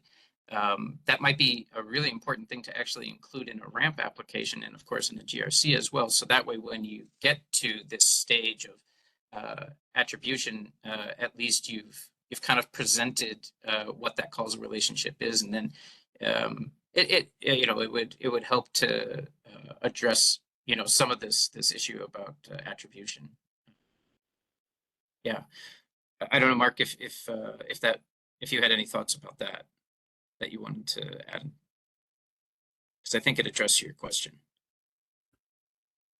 I mean, yeah, I'm not entirely sure what a graphical causal model consists of, but that's, you know, certainly food for thought. And, you know, as we discussed, I think these are questions that we would have to think through, right? And the answers might be, you know, pretty risk dependent. Yeah, okay. Yeah, Dan, I see that you have your hand up as well. Oh. Or did you take it down? Oh, sorry, I hit the wrong button there. You can hear me now, right? Okay, great. Yeah. Yep, Dan from SCE again. Just I think Mark's question in the conversation answered it, so hopefully this is fairly quick. But the table on the right there, that the risk outcome, that is the real world results, right? So like, just for example, that would be $250 of realized wildfire risk from like structures or, you know, fatalities, that type of stuff, and 150 and then 3,100. That is the real world outcome, not any type of model results, correct? That's correct. I mean, that's the point of the actuals, is that you would be able to calculate those actual outcomes. Yes. Okay, and maybe just one last thing then to mention. I know there was the recent discussion about mitigations reduce risk. Some of them do just keep it at a constant level. You know, sometimes that you may have annual trainings that you refresh, and it's because you need to do it every year in order to realize that risk reduction, but it resets, if you will. I think I mentioned that earlier. So not necessarily every mitigation will buy down risk. It may just keep the risk at a certain level. Yes, that's correct. Yeah, I mean, there are controls, which is essentially what you're describing is the distinction between a control and a mitigation. Thanks, folks at SCE. We have added Gary back to the meeting. Yeah, if folks could help me kind of keep track of participants coming in and out, that would be really great. And hopefully folks can stick with the meeting if possible. Yeah, so thanks, Dan. I appreciate that question. Jill. Hey, Eddie, Jill Tracy with SoCal Gas. So to Dan's point, which I think is an excellent one, is there a way to, because there is value in maintaining risk versus reduction. So is there a way to reflect what that value is? Because I don't think we would all agree that that value is zero. Right. No, I mean, well, but remember, we're just looking at variance in, these tables. We're looking at the variance between what you planned and what the actual, results are. So, if your outcome is that, or if your risk is reduced at the level that you intended to maintain it, then it would be a zero variance, and that would be, non-problematic essentially. But I think that it's also true that, controls can be, elevated, escalated, or they can be reduced if you decided that maintaining the risk at a certain level wasn't necessary, or you were making adjustments based off of the introduction of new mitigations. So I think the tables already account for that. I don't think that it would, be different in that sense. But Matthew, you've had your hand raised for quite some time, so I wanted to also give you the opportunity to speak, and then Sure. Yeah, I just wanted to, this has come up a couple of times, but what about these non-asset types of mitigations? And it is true that they would not be showing up on the stock tables in terms of risk reduction, because they're basically just keeping the risk at this at a level, but they absolutely would be reflected on the flow tables. An example is, let's say, vegetation management was part of a mitigation, and you got $10 a year benefit of risk mitigation for vegetation management, and it only cost $5 a year. You would show a very positive flow benefit from that. And I don't know if I don't think our tables are detailed enough to show that. Later on they might, but that's where you would see it. Okay. I think that addresses some of Jill's question as well. Maybe we could move on to the next tables, because there's a few that are a little bit more detailed and might help explain some of the nuance. Great, thanks. So this next table looks at mitigation benefits and costs by risk events, and it is a small snapshot of the larger table found on the next slide. And I'm going to discuss that momentarily, but let's just first discuss the mechanics of this table. So the mitigation benefits and costs are shown by risk event for the reporting years, which are listed under the label actuals, and a new projection for year 4 through year 10, which are listed under the label forecasts. So in this hypothetical example, we are now in year 3 of the plan. The first 3 years of this table have actual mitigation benefit and cost data, and years 4 through 10 are an updated forecast. And then note that, just to keep the table manageable, at least especially for this slide, so that you can see it, the years 6 through 9 are omitted, but the values are incorporated into the total column. And the table includes a comparison of actual and forecasted benefits and costs to the plan. And then maybe let's go to the next slide so that we can see the entire table. And it's a little bit hard to see the individual numbers, but you can use the plus and minus button at the top of your screen if you wanted to zoom in on any of the individual numbers and topics here. And so with this full table, an evaluator can quickly see that 2 risks are driving the negative variances to the plan, right? Wildfire, which are lines A and B, and also hydropower, which you can see at lines E and F. So in particular, delays in the implementation of wildfire mitigations from year 2 to year 3 are apparent in line B, and delays in the implementation of hydropower mitigation from year 1 to year 3 are seen in line F. And these delays are reflected in the timing of mitigation benefits versus plan. So a key takeaway from this example is that once you fall behind, it is difficult to catch back up. Thus, the utility must provide a narrative explanation in the RMR for these negative variances, and then they, a utility would explain what they will do to make up for this difference. And Jill, I think you had asked a question previously about like a non-asset based, maybe like employee safety, but I think that some of your questions were kind of about controls, and I think that we tried to provide that explanation in the last slide. So I just wanted to make sure that that was the question that you were asking about. Okay, thank you. I appreciate it. Okay, great. So maybe we'll go then to the next slide, which is also quite busy, but it follows on from the previous example. It's just that this time we're looking at the stock data with regard to risk reduction and risk tolerance for 3 different risk events. And additionally, this table is focused entirely on tail average risk. So an evaluator can see how risk is reduced over time for each risk event, as well as progress towards meeting risk tolerance for each risk event. For example, there is no tail average risk reduction for hydro until year 3, when tail average risk is reduced by 325. And this amount of tail average risk reduction closes the gap between pre-mitigated risk and risk tolerance by 12%. And the purpose of this table is mainly to focus in on the year-over-year progress of achieving risk tolerance, whereas there are other tables that can explore risk reduction in actuals and forecasts in comparison with the plan. And if you have not had the chance to explore some of the other types of tables that are possible, I encourage you to look at there was a link that was provided in the staff proposal where Level 4 has provided more options for designing tables. And so again, staff are interested in hearing feedback on what kinds of tables should be included in the utilities RMR. But these are the tables that we've at least found to be very valuable for this process. And I see Brian has asked a question. What is the thought behind summing up across all risks? Is staff assuming some trade-off between risk reduction between types of risks? Across all risks. So maybe we could go back one slide. Because the summation in the total I'm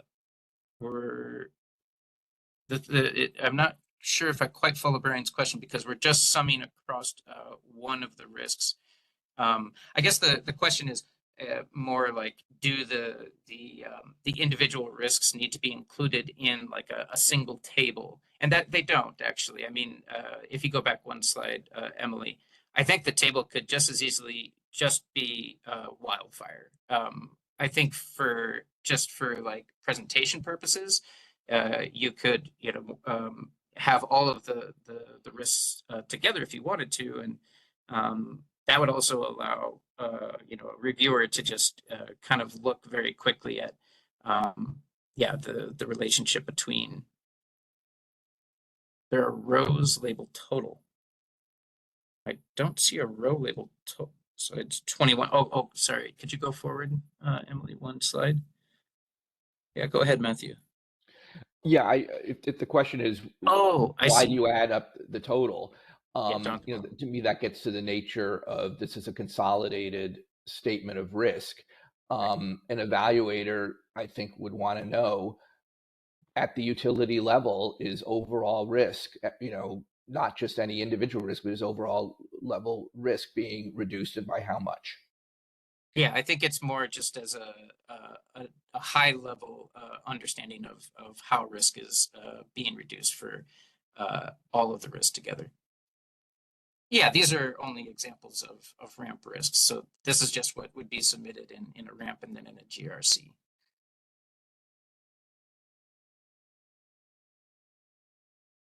Yeah. Alan, did you have a question that you wanted to follow up on? Yeah, how you doing, Eddie? And this is Alan from SoCal Gas. Just a clarifying question. Maybe it's aligned with what Brian's getting at. Can you go to the next slide? Okay. Okay. The total section, it says risk reduction is 365 on the first year, for example. how do you derive that? Is there some, that's maybe the question. I don't know. That's my question. Well, this is for tail risk, correct?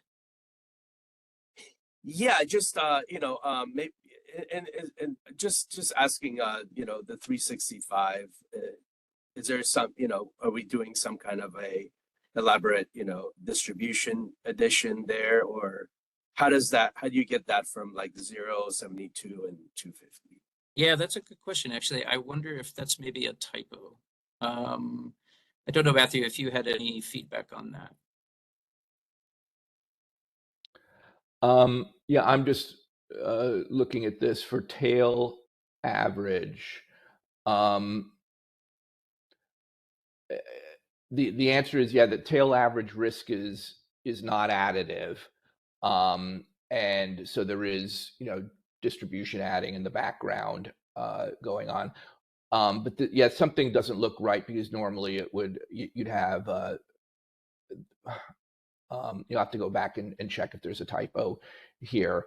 Because normally the total would be less, because you have some diversification. And maybe this is a good topic, Matthew. We did talk a lot about, adding across distributions, and so here now we're adding numbers. How do we do that? Are we just adding things? Even if that's a typo, then are you saying that we just kind of add? And that's the proper way to do that. I mean, I guess that's the general question.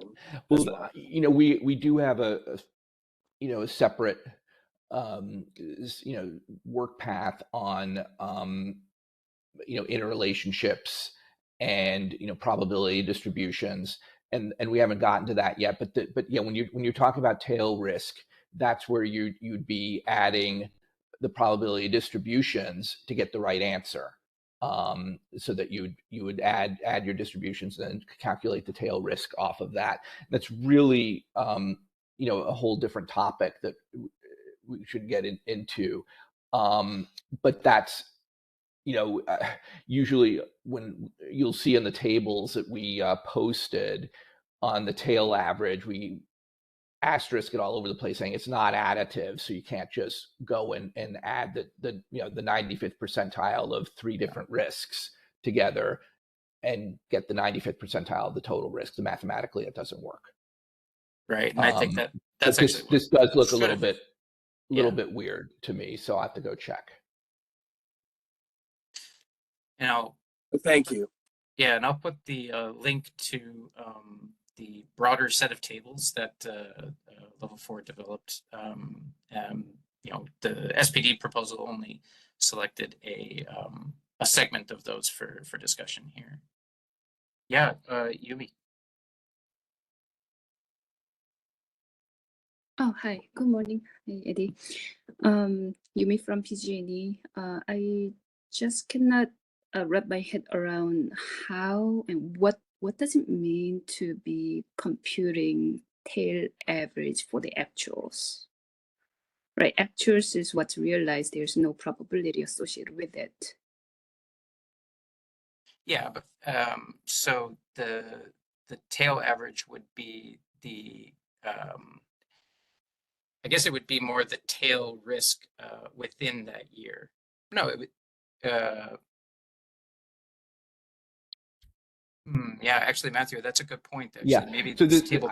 I've been wondering. I know this has kind of come up a couple of times so far. I wasn't sure the best time to jump in. So there is some nomenclature issues here about the actuals, because there's really 2 types of actuals. One, we've used the word outcomes, which is, such as wildfires, the actual wildfires that have occurred. And, you've, in any given year, we've had some number of wildfires and they've caused some damage. And those words we use here are outcomes. The other type of actuals is based on the mitigations that have occurred. And think about it. You say in your plan phase, you planned to have mitigations starting in year 2, undergrounding, let's say. But in reality, something happened, and they didn't happen in year 2, but they happened in year 3. That is what we're calling a mitigation actual. So your actual mitigation would be 0, but your modeled mitigation from the plan was some other number, and so you'd have a negative variance for that. So that's the other kind of actual that we're showing here. And if you have a better suggestion for nomenclature, either that you're using internally or that would make it clearer, you should provide that in the comments. But it's important to understand that there's really 2 types of actuals. There's outcomes of risk events, and then there's performance of mitigation activities, execution. And so here, the pre-mitigation risk here is not the actual. Well, pre-mitigation risk is always a model. I mean, that's an estimate. That's the utilities saying this is, given our current situation, this is the amount of risk, inherent risk that exists. And that's the baseline that we're going to use to compare our mitigation plans against. So in this table, are we in year 4? And so we are forecasting starting from year 4, and then year 1 is like 3 years. Correct. Ago. Yeah, simple example. We're not assuming that the pre-mitigated risk has been increasing every year because of climate change or other reasons. So that in this case, 4,600 for the pre-mitigation risk for the wildfire, that is what was computed 3 years ago from the risk model for the Correct. wildfire risk. Yes. And that's tail average. Yes. And risk reduction here is based on some algorithm of calculating risk reduction for mitigations, applying how much it was done, and then basically it's modeled risk reduction. Is that correct? It's not looking at. Well, here it's right here. It's basically this one's not the stock tables typically often don't look at the plan. The stock table is just saying here's what we've actually done and how much risk residual risk remains and how we're doing against risk tolerance. That's why it's important to look at the flow tables and stock tables together as an evaluator.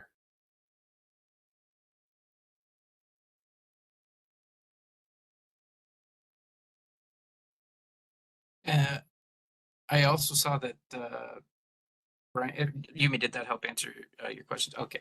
Oh, did you want to add on to that, Yumi? No, it's okay. Okay. And I saw that Brian had some questions in the chat. The first was that, he mentioned that there were no probability distributions for actuals, which I think we kind of just discussed through, and that there are no probability distributions for mitigation effectiveness if there are no risk events either. And then said, so shouldn't we be more concerned with metrics? But I think that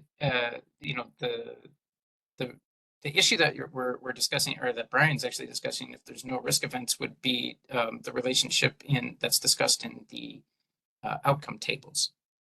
Is that correct? And sorry, Yumi, did you have something? Oh, did you have something that you wanted to add to that? Or is that still a old hand? Oh, I still have stuff. Sorry, I didn't realize I have hand up, but I have a question. If you go back to the previous question, previous slide. Okay.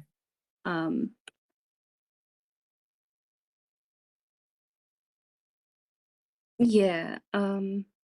Yeah. So if we are looking for the risks that happens 1 in 10 year, 1 in 100 year, hydro will be a good example, and cyber as well.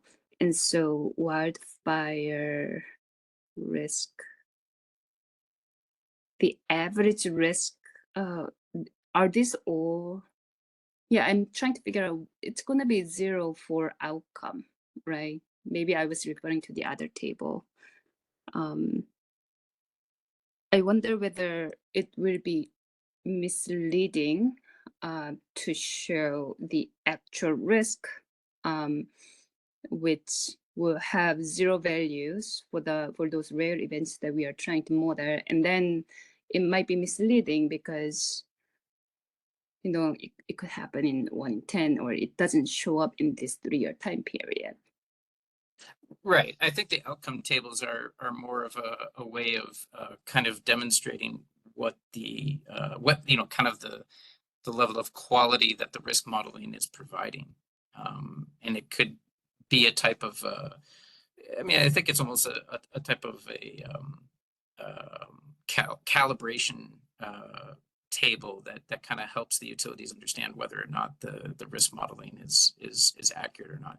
These tables here are looking more at the mitigation benefit itself.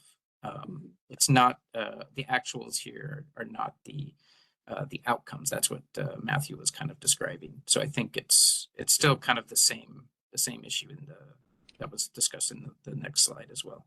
Yeah, that outcome table, I don't think that, especially for the rare event risks, not everyday risks, Sure. it can be misleading to judge based on the actual outcome of the last 3 years to judge the accuracy of the risk model.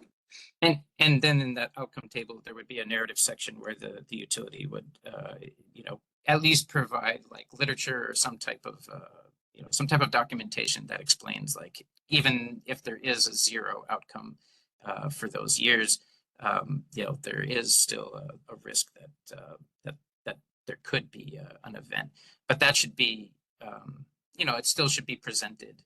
That outcome table should still be presented for those rare event types of risks, like hydropower, as you're explaining. But yeah, there should always be at least some type of an explanation for that. And it also helps, in our opinion, helps to calibrate the models that the utilities are developing. So I hope that helps to clarify. And any weather related. Okay. And Brian, maybe one of the additional ways of presenting that data could be to include 10 plus years of data in your outcome table. That could also be one way to look at that table. Would that perhaps maybe address that particular issue? Excuse me. I think I'm going to move though to slide 23, just so that we can make sure that we still have enough time to discuss the last few slides. Because in this final table would help an evaluator understand the progress that a utility is making on its work units. And in this hypothetical example, the work unit for wildfire mitigations is reported in circuit miles and compared to the plan. And it reveals that mitigations will be completed for 1,700 circuit miles, which is about 6% fewer than originally planned. And this example also helps highlight the need for cohesion between all of the RMR tables. If the RMR is properly constructed, then it is possible for them to clearly tell a consistent and comprehensive story, which is what we would expect from a consolidated statement of risk and the supporting narratives for each table.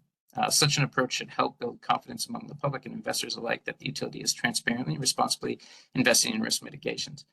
For instance, looking at this slide, an evaluator will easily see how the 23% shortfall in total mitigated circuit miles as of year 3 relates to the delay of wildfire mitigation expenses and benefits that we discussed in slide 21.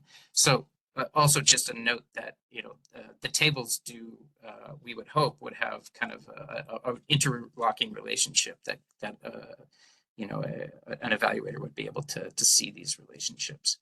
And let's go to the next slide. Because maybe, now that, yeah, go ahead, Dan. If you can go back to the slide real quick. Maybe just two quick questions. One, we're saying like circuit miles here. Is this supposed to be like an RRU or something different? No. I mean, it seems like there could be 2 ways of interpreting or presenting that data. Right. Yeah, so this is the work unit table. So this is related to the work units that are also reported within an RSAR. So these the circuit miles are the same work unit that would be presented in an RSAR. Yeah. Okay, but not necessarily an RRU, depending on how that may or may not be defined. That's that is correct. That depends on, Okay. you know, the RRU could include work units. That could be one of the you know, the type of identifiers that are included within an RRU. Yeah, And thanks, then Dan.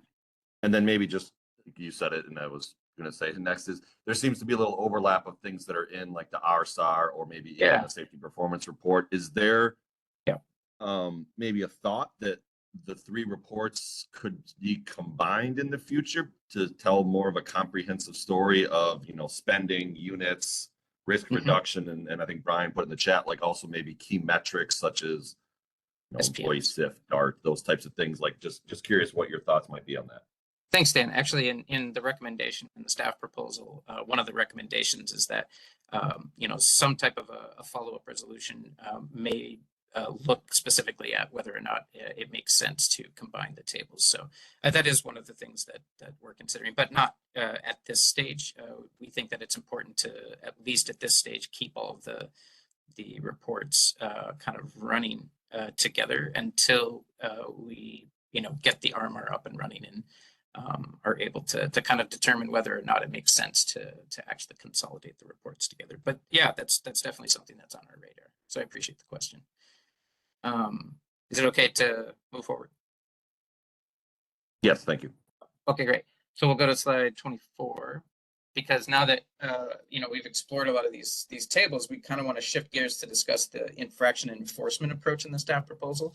And I think we'll have to take some questions on this approach after the break. So let me just get through these next couple of slides. In this slide, we want to present the basic framework for determining an error type in an RMR, and whether it is material or immaterial, and whether the error would have impacted decision-making or caused financial harm to a shareholder. Then, or to you know, financial harm to not just the shareholder, but to, you know, anyone in California as well. Then we have to consider what the right corrective action might be. And this is an initial framework that, or sorry, not a shareholder, should be a stakeholder. Read that wrong. Then we have to consider what the right corrective action might be. And this is an initial framework that has influenced our enforcement approach discussed in the next two slides. And we are interested in hearing feedback on what might be missing from this framework. So that would be the next slide. And I'm not going to go through each of the infractions individually. Oh, sorry, Emily, if we go to the next slide. Thanks.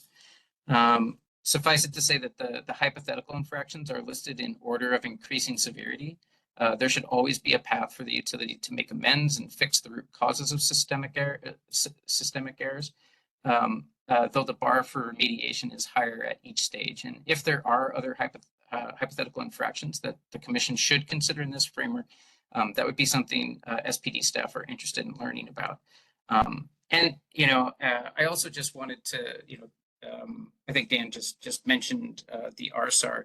I wanted to mention that, you know, this is like one, or it's a proposed enforcement strategy that, or framework that the staff proposal has developed, and it's one that SPD is, you know, has considered for, or at least put forward for consideration amongst parties.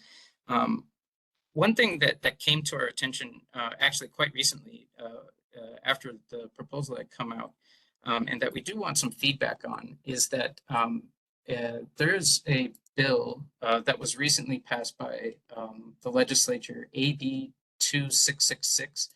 And the general idea of the bill, to us, it reads quite similar to some of the expectations within an RSAR, which is that, like, you know, the Commission would review, you know, after the approval of each general rate case, the Commission would review the costs, if any, that differed from the general rate case forecast for each electrical corporation or gas corporation.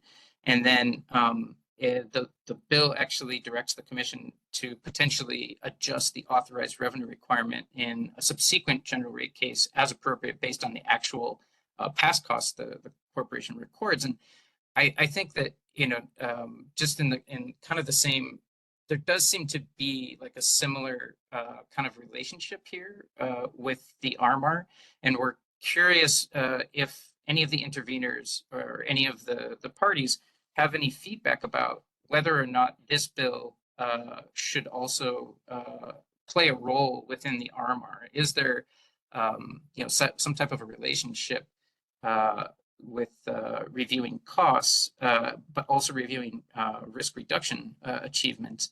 And so there could be some overlap there, and perhaps that is an additional approach to looking at enforcement. And I wanted to at least bring that up in the discussion here, and I've included a question in the later slides that we could kind of review maybe after the break. But I just wanted to put that legislation or that legislation in the chat so that folks could kind of review it. And maybe we could go to the next slide, because I think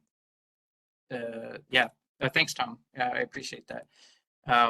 This next slide would also present kind of the other hypothetical infractions that are a part of the framework. But maybe because we are at 11 o'clock, I do want to give folks like at least a 10-minute break. And then we can review the enforcement framework. And then also there is some slides in the appendix. And, if folks wanted to review some of the recommendations, we've already talked quite a bit actually about some of the recommended follow-on resolutions that staff are intending to develop. So maybe we don't need to talk through that quite as much, but we're happy to kind of review those recommendations after the break if folks still have some questions about it. So let's maybe take a 10-minute break. I think there's a break slide further down. Yeah, perfect. Oh, we're 10 minutes behind. That's okay. I think we can still come back at 11:10 and we'll continue the discussion. Thanks, everybody.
Emily, maybe you could advance us one slide to the discussion section.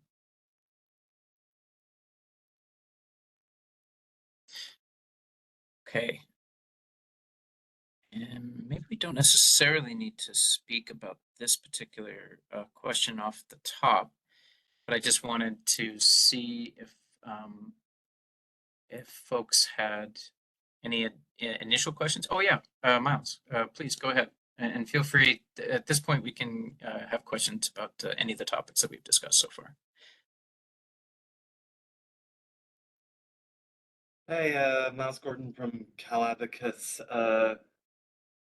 Couple things. First, just since you have the slide up, I'll just bring this up now. Sure. I think it would be really helpful in the final or the next draft of the staff proposal to actually have like a hypothetical RMR, like a full thing with all the tables in one place that we Right. can look at together. Because I mean, just for me reading through the proposal, it was difficult to sort of visualize how these components Yeah. are fitting together. So actually, it's actually already in the proposal. And I just put the link in the chat. At least the hypothetical tables that Level 4 has developed and presented along with their report that informed the staff proposal. That link is in the chat, and it's also in the staff proposal. It's just in a footnote, so I apologize for that. I can find the footnote reference real quick if you like. I believe it's footnote 20. Wait, hold on one second. Should be. I think it may be footnote 23. When the final proposal is in. So yeah, if you click on that link, it'll take you to at least the number of tables that we have discussed internally, and like I said, we're also interested in other types of tables and presentations if you have a good justification for why you think it should be included. Okay, thanks. And also, if we could go back to the enforcement framework slides. Sure, I think that's slide 24, I believe. 25, maybe.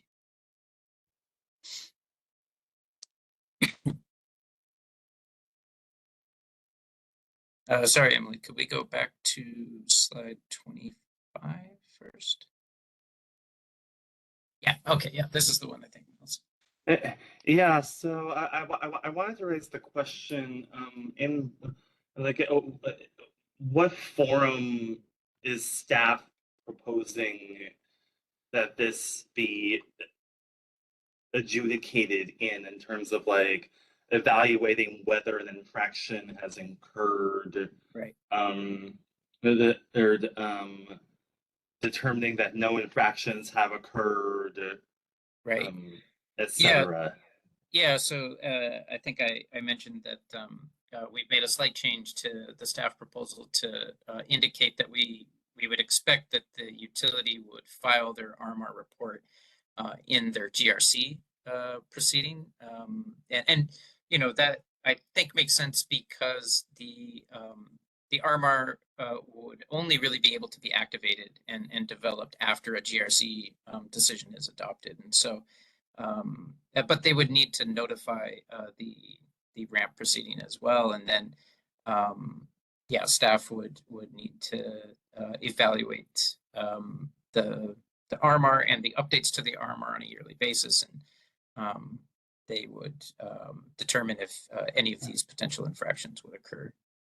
Yeah, I guess I would pose that it would be helpful to have a clearly defined schedule as to when the evaluation is completed and so forth. We could bring that up in comments. Yeah, sure. If you guys have suggestions about that, and I think that, like I said, a lot of this is part of our recommendation in the staff proposal that some of the timing issues may be relegated to a follow-up staff resolution. But yeah, we are interested in hearing about those types of timing suggestions if parties have suggestions now, and that's something that we can think about. Thanks. Yeah, Dan, go ahead. Maybe just that comment that we'll file it in the GRCs. I mean, GRC proceedings close. So are you saying now the GRCs need to remain open for years in order to have RMAR in there? I mean, I feel like that seems problematic. My understanding is that the GRC remains open during the there's also the phase 2 of the proceeding. Is that correct, Dan? I mean, they would at least stay open for at least 3 or 4 years. Is that not correct? I'll be honest, I'm not familiar with phase 2 as much. I focus more on the phase 1, and I think SCE folks are having audio issues, so they probably can't opine. I don't know if any of the other IOUs know that answer. Otherwise, we can address it in comments as well. But. I'm fairly certain that at least in most of the GRCs that I've looked at, I think that they do stay open for. Thank you, Tom, for that clarification. That the GRC phase 2 is a separate docket. Thanks. That's actually a good point, because maybe then it does make sense to kind of look a bit.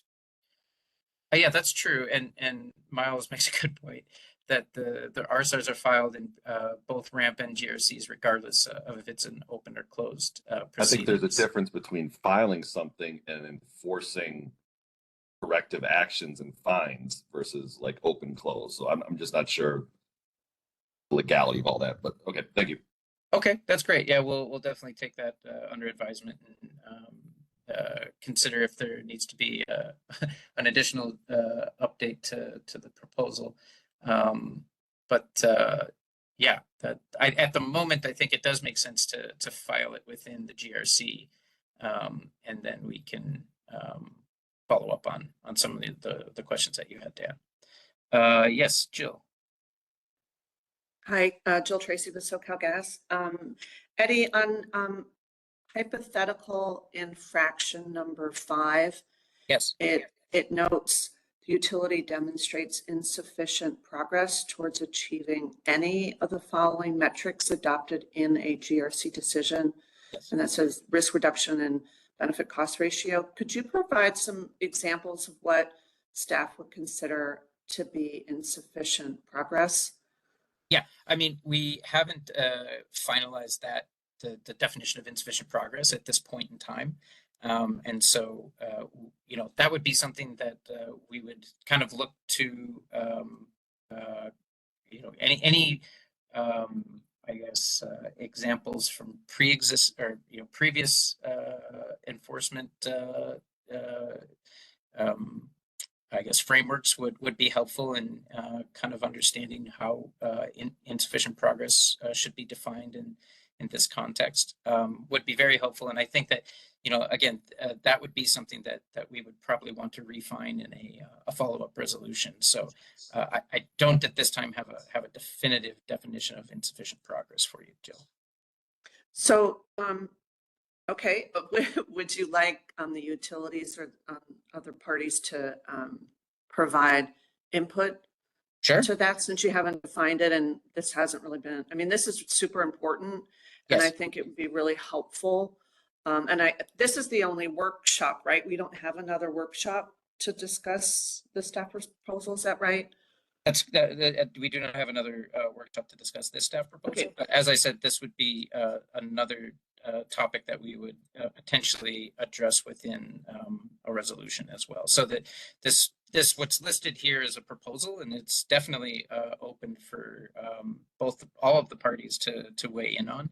And there would be, obviously opportunity for comment in this phase of the proceeding, but also in a follow-up resolution as well.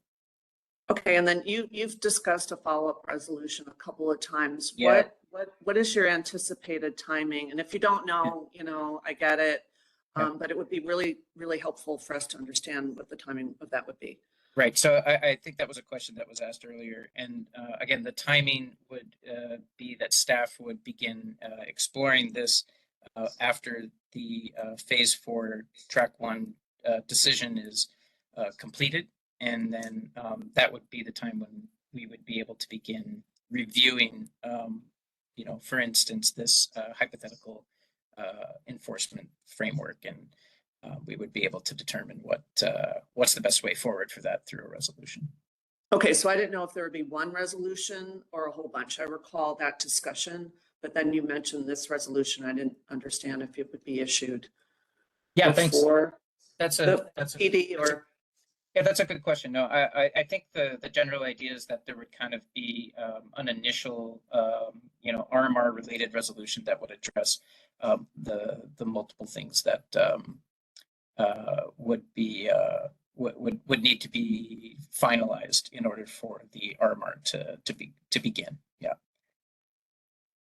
Okay, and that would be issued after The the track 1 PD decision. in spring.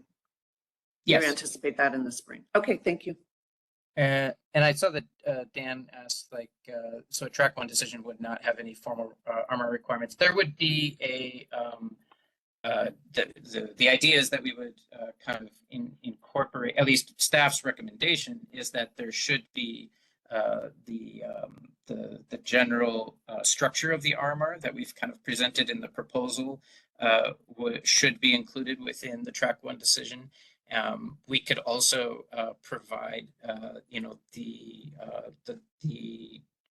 requirements for an RMR in an appendix in the decision, as well as the enforcement structure, the enforcement framework. And then there would be opportunity to comment on those in the proposed decision. And then we would recommend that the decision also include a note that SPD staff will be filing a staff resolution that will refine what's located in the decision appendices, and that as well as address the remaining topics that about timing that still need to be discussed within the context of the RMR. Yeah, Dan, go ahead. I guess maybe there's just a little concern that there seems to be a lot of stuff that needs to be fleshed out. And I know you said we can comment on a PD, but PD comments are supposed to be factual errors. And it's just, sure. I think there's a lot that still needs to be done. And to Jill's point, like we don't have another workshop or another, really good avenue or venue to continue to make refinements to this. And there's just a little concern that I still think there's a lot that needs to be discussed, because this isn't a simple reporting requirement when you think about actual realized risk reduction, when you have mitigations that impact the same drivers and how you allocate. Like, it's not a simple exercise, and it's just a little concerning that we're moving very quickly towards adopting this. Yeah, and so as we kind of develop the staff proposal, that's one of the exact reasons why we actually felt that it was necessary to have a follow-on resolution. We feel that there is an opportunity here in the comments and in this workshop to kind of discuss some of these topics. If there's something specific that SCE has concerns about, we're happy to hear that here, and we're happy to hear any solutions that you might have in the comments on this particular workshop. And then, I think that there should be plenty of opportunity for discussion on any of the topics that you may have concern about. I just wanted to hear if there was any concern from the interveners about that timeline. And also, maybe there is a question, that Brian just put in the chat about whether or not there needs to be a piloting of this process. And I'm curious about how that would work. Brian, are you envisioning that? Sorry for copying your language, but are you envisioning that a pilot would just allow the utility to kind of present the RMR, but there would be no penalties if staff were to find a problem with the RMR? Is that kind of what you're suggesting?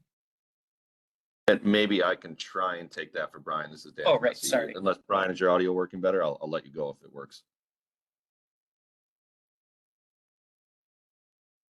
Okay, I think he let me go. I think, somewhat around that, because like I said, I think there's a lot of moving parts to this, a lot of data that's going to, this is an enormous amount of data, underlying data that will roll up into this report. And, I think being able to, pilot or, I guess pilot or demo it, without having potential significant enforcement things while we're really learning how to actually do this would be helpful. Okay, that's something that staff can take under advisement. And does anyone have any feedback on that, like on the intervener side, about whether or not it makes sense to maybe pilot the RMR before enforcement was to take place? I see Jill has her hand up. So if folks wanted to take a minute before they respond, I'll let Jill go ahead and chime in. Thanks, Eddie. I didn't want to jump the line at all since you asked for input from the interveners, but since I have my hand up, I'll jump in. I think that piloting for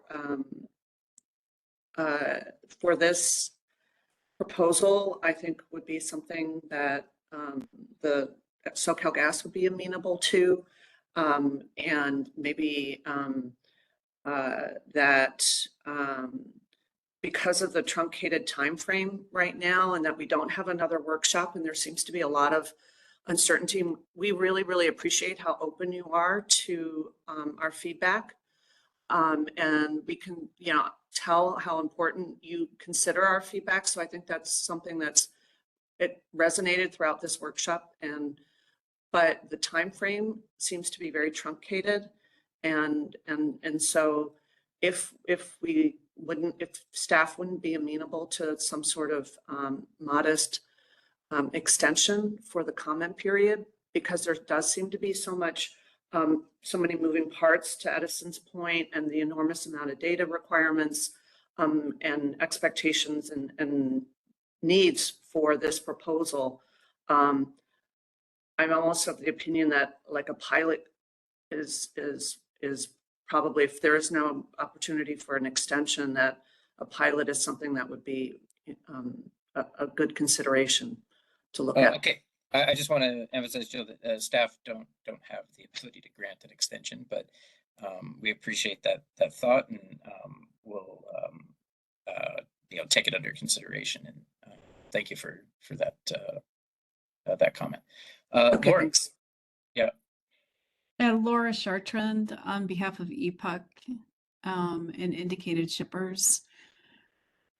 We would have some concerns about, the contours of a pilot program. At the same time, I understand the utilities' concerns, and waiting for staff resolution can also create some other challenges. So I'm not sure if there's opportunity here to add additional detail that might further address any concerns that the interveners have or the utilities. But I would be concerned about a pilot program and its implications for transparency and accountability. Okay. Thanks, Laura. Yeah, I would say that maybe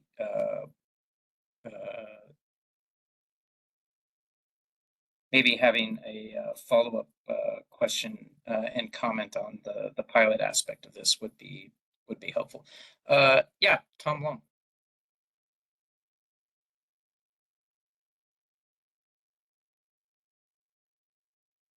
Okay, helps to unmute. I appreciate Laura's comments. We'll need to think more about the pilot idea and talk about it with other parties. But I think I want to say here that it's something that we're open to, I guess is how I'll put it. Certainly wouldn't want to rule it out. Okay. And maybe one question is, are we considering that the pilot would be something that a single utility would do, or is this something that we would want all the parties, all the utilities to kind of pilot first before an enforcement approach is solidified. Maybe that's something. And I think due process, Eddie, is part of a consideration here about the contours of a pilot program. Could you elaborate a little bit on that, Laura? Sure, if you pilot this with one utility, right, and there's an actual enforcement that proceeds, and the other utilities who didn't participate in the pilot program, you know, they're not held to the same standard as the pilot participant. But I don't want to answer that question for the utilities. They might be fine. Okay. Yeah, that's a good point. I think we'll definitely take that under advisement. Just wanted to make sure that we were all clear about what a pilot might entail. And yes, Chris. Thank you, Chris Parks, Cal Advocates.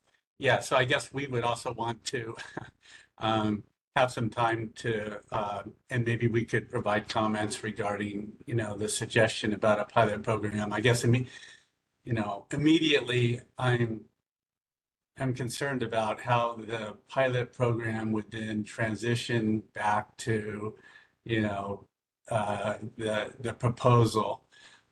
And also, you know, if the issue is about enforcement, then I don't know if there were other options, like, you know, forgo any kind of pilot program, but if the issue is concerned about enforcement, maybe it would, you know, could be factored into the actual implementation of the enforcement to address the concern or the reason, or, you know, for suggesting a pilot program.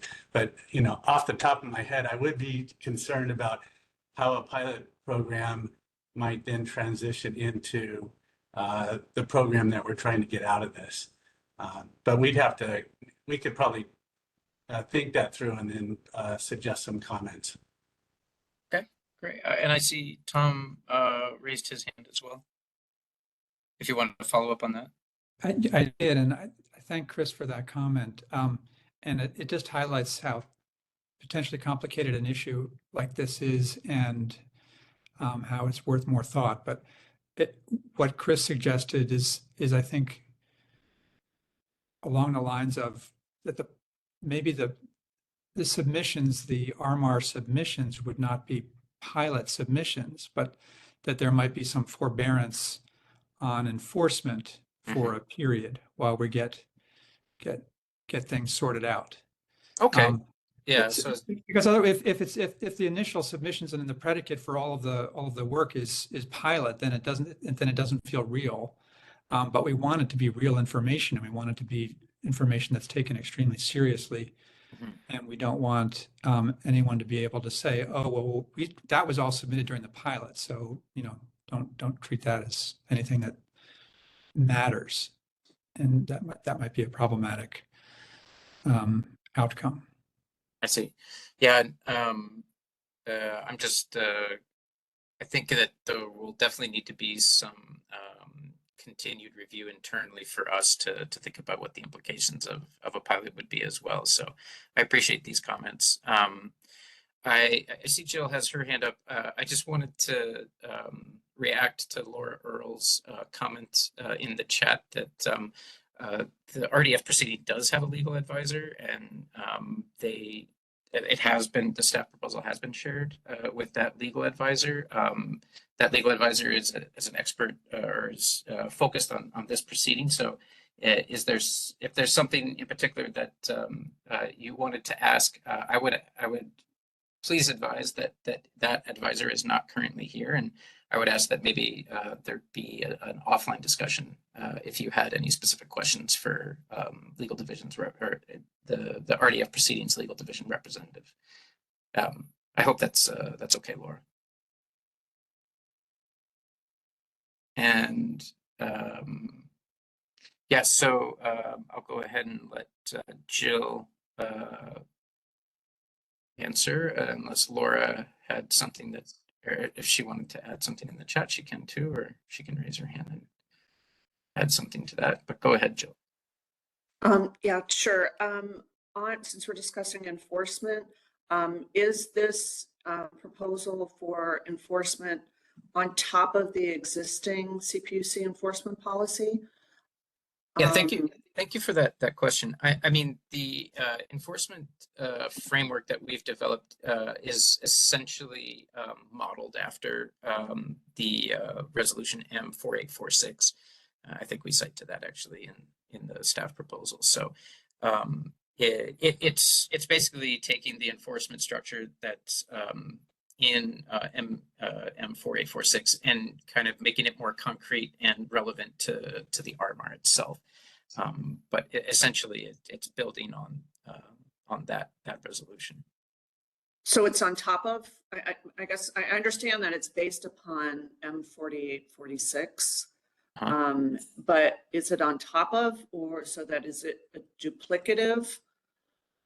I mean, you said it builds upon 4846, but I'm kind of confused. Does it supersede 4846, or are there two enforcement mechanisms then? I don't think so. I think that it just clarifies how staff would utilize M4846 in order to address the hypothetical infractions that are, related to the RMAR.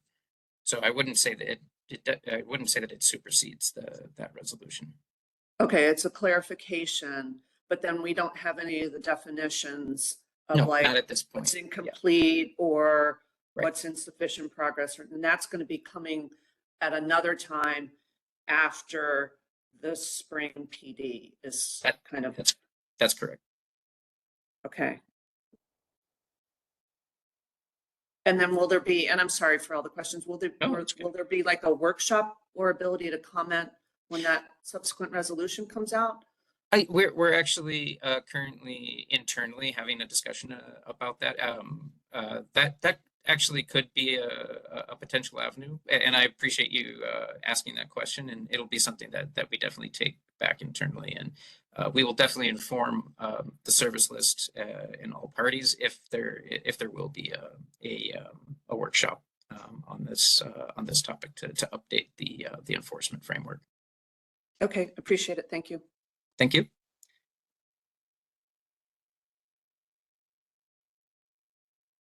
Any other questions? We still have, I would say, I'd probably start to wrap up in maybe like about 5-10 minutes, but yeah, go ahead, Tom. Thank you, Eddie. I wanted to go back to slide 22 if we could. Sure.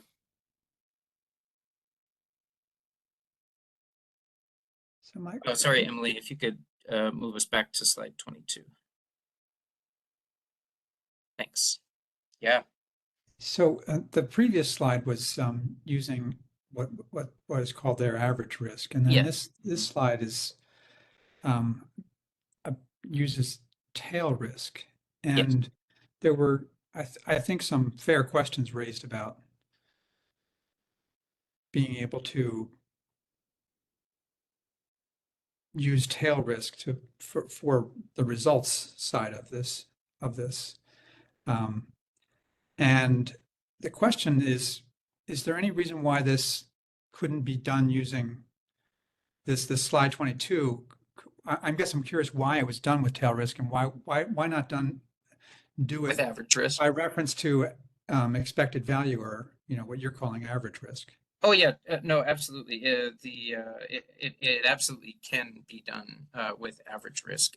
We just wanted to present the different options that are available within the tables, and so there's absolutely an average risk table that should also be included within the RMR. And then if I could, and Ed, if you don't want to do this, but I know Yumi and others raised issues about the problems with tail risk. But if we were using expected value instead, would those same concerns still be present, or would they go away? Oh, that's a good question for Yumi and folks. Brian answers yes, the concerns would still exist. Yes, the concerns would still exist or go away. I think it's that ambiguous. I have no order in my question. Yeah. But is Yumi still on the Yeah, line? yes. Concerns will be still existing. Okay. But the problem, Yumi, you raised was with there's no such thing as a probability distribution to be able to determine a tail average for results. But when there's just a single value that we're comparing for risk, and why can't we just compare the results to that single value?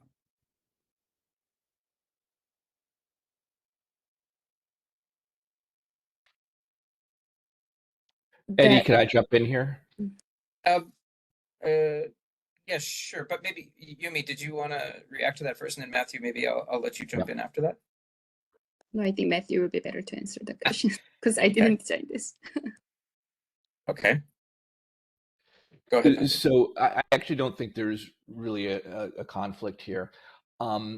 These tables were designed to be consistent with the level 4 proposal that risk be modeled on an average basis or expected value basis and a tail average basis. So every one of these tables would have an average risk component and a tail average risk. So you'd be able to look at both of them together. So that addresses that question.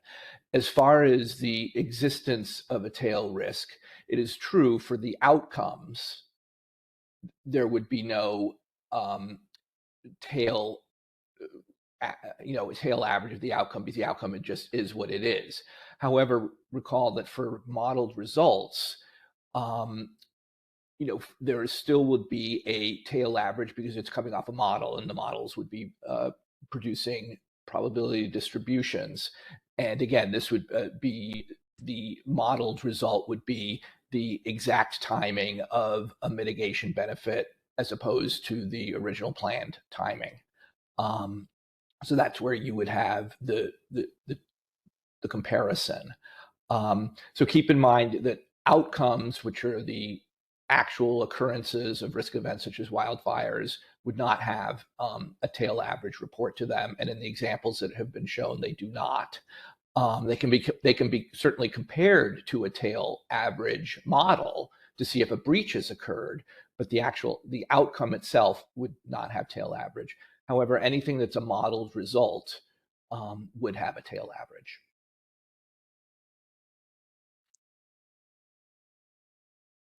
Yeah, I'm afraid I don't understand that, but I appreciate the effort. Thank you. Oh, thank you, Tom. Yeah. Okay. If there's no additional questions, oh, Matthew, did you have one other thing you wanted to add? No. Okay. No, it just on my thing, it's hard to tell the difference between raised hand and lowered hand. It doesn't. Okay. The icon doesn't change. Sorry. No worries. Okay, if I'll give 1 minute for folks to just pause and see if they have one other question, but I do want to leave a little bit of time to wrap up, because I do want to talk a little bit about track 2 before we close today.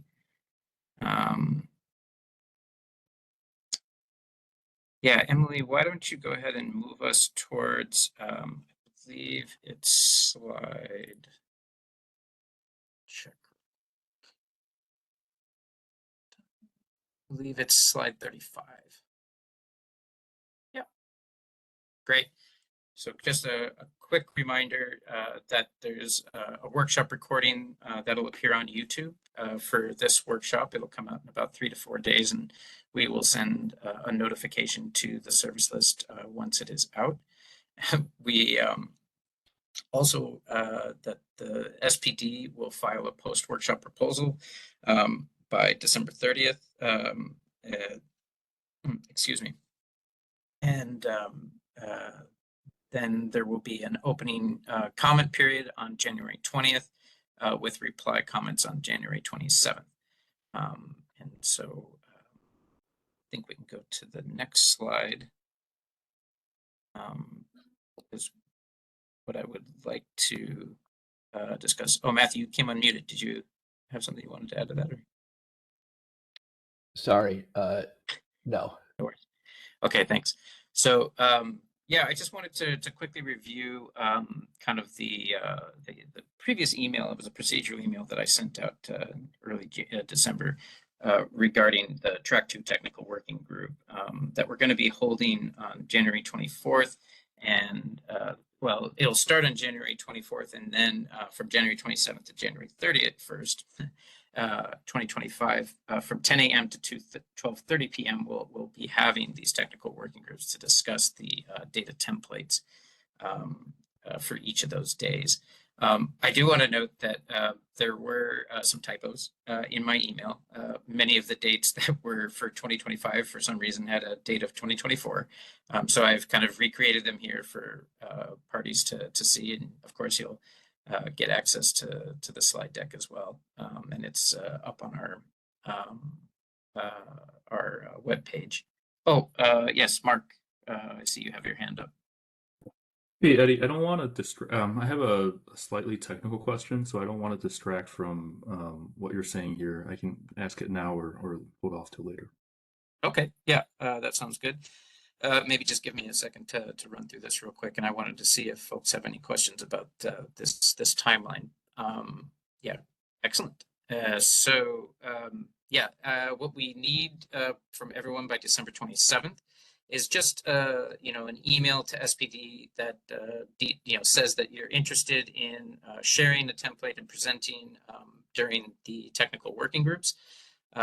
So you would share the draft data template with SPD by January 6th. And that would include both like an Excel version of the template, and then also it would include like a Word version of the guideline. So it would or guidance. It would basically be a description of what each variable is in the data template and what type of data it is. And so in a sense, we're trying to model a little bit off of some of the WMP guidelines that folks may be familiar with that have been developed by Energy Safety. And yeah, so if you could share that with SPD by January 6th, we'd really appreciate that. And that should include both the Word and the Excel should always be PDF'd as well and shared with SPD.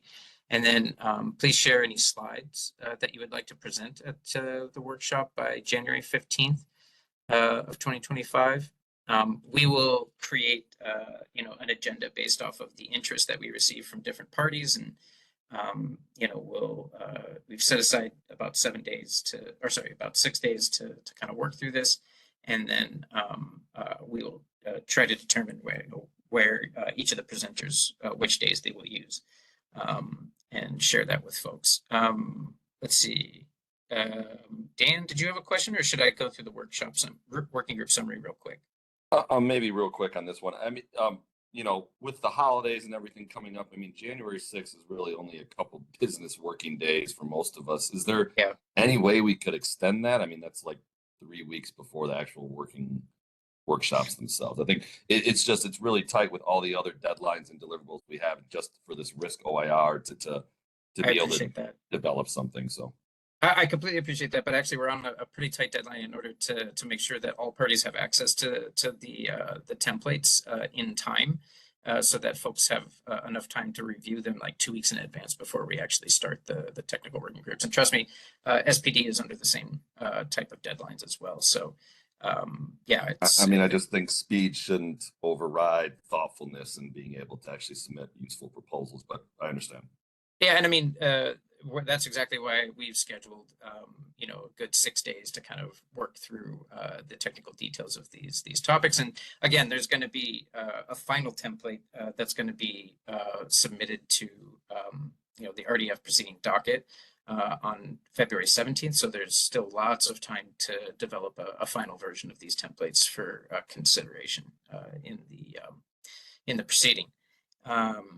Yeah, so for the working group summaries, we've asked the utilities to complete the working group summaries and then share that with all the participants of the technical working groups for review and to make any corrections that need to be corrected. And then that would be submitted back to the utilities by February 14th, and then the utilities would, if any corrections are needed, that they would then do that and file it to the RDF proceeding docket by close of business on Monday, February 17th. And we've used that process before in phase 3, and I believe in phase 2 as well. So I think everyone's fairly familiar with that process. But any questions about that? I think that's pretty much what I was hoping to cover with this technical working group outline. Does anyone have any general questions about this? Oh, yeah, Tom, please. Just generally on schedule issues. So we have comments that are now due, and we appreciate the additional time that was given on the workshop 2 issues. Those are due on the 3rd. Yes. And then 1 week later, we're supposed to do reply comments on that. That's the 10th. Yes. I will just say I wouldn't be surprised, frankly, if after we see the comments that come in that Turn and maybe others would join us, would be asking for an extension of time to prepare the reply comments. I find it hard to believe that we'll be able to provide any kind of thoughtful reply comments within a week on issues that are as complex and sweeping as the workshop 2 issues. Okay. So I just wanted to put that out there. If others are similarly inclined, I think we should talk. And then with respect to the comments here, the time that we take on workshop 2, and I'm talking about term with very limited resources here, very, very limited resources, would take away from time being able to do thoughtful comments on this workshop 3 set of issues. Mm-hmm. So these deadlines are stacking up in a challenging way. And I'm not even talking about the track 2 technical working group. I'm putting that aside. Just wanted to flag that. I know that nobody on the call today has the authority to change any schedules, but it's an issue of concern for Turn, certainly. Okay. All right. Thank you, Tom, for raising that. And yeah, I just wanted to maybe briefly mention that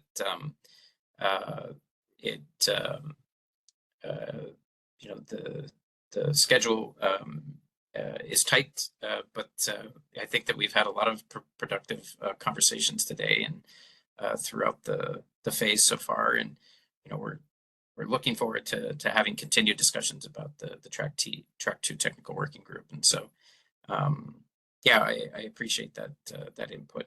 We will take it under advisement.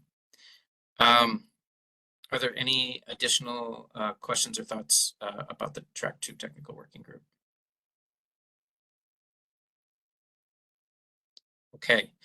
Mark Lee, I believe you had, oh, sorry, did I miss any hands? Oh, Gary, sorry, I see that you had your hand up and I missed Hi, this is Gary from SCE.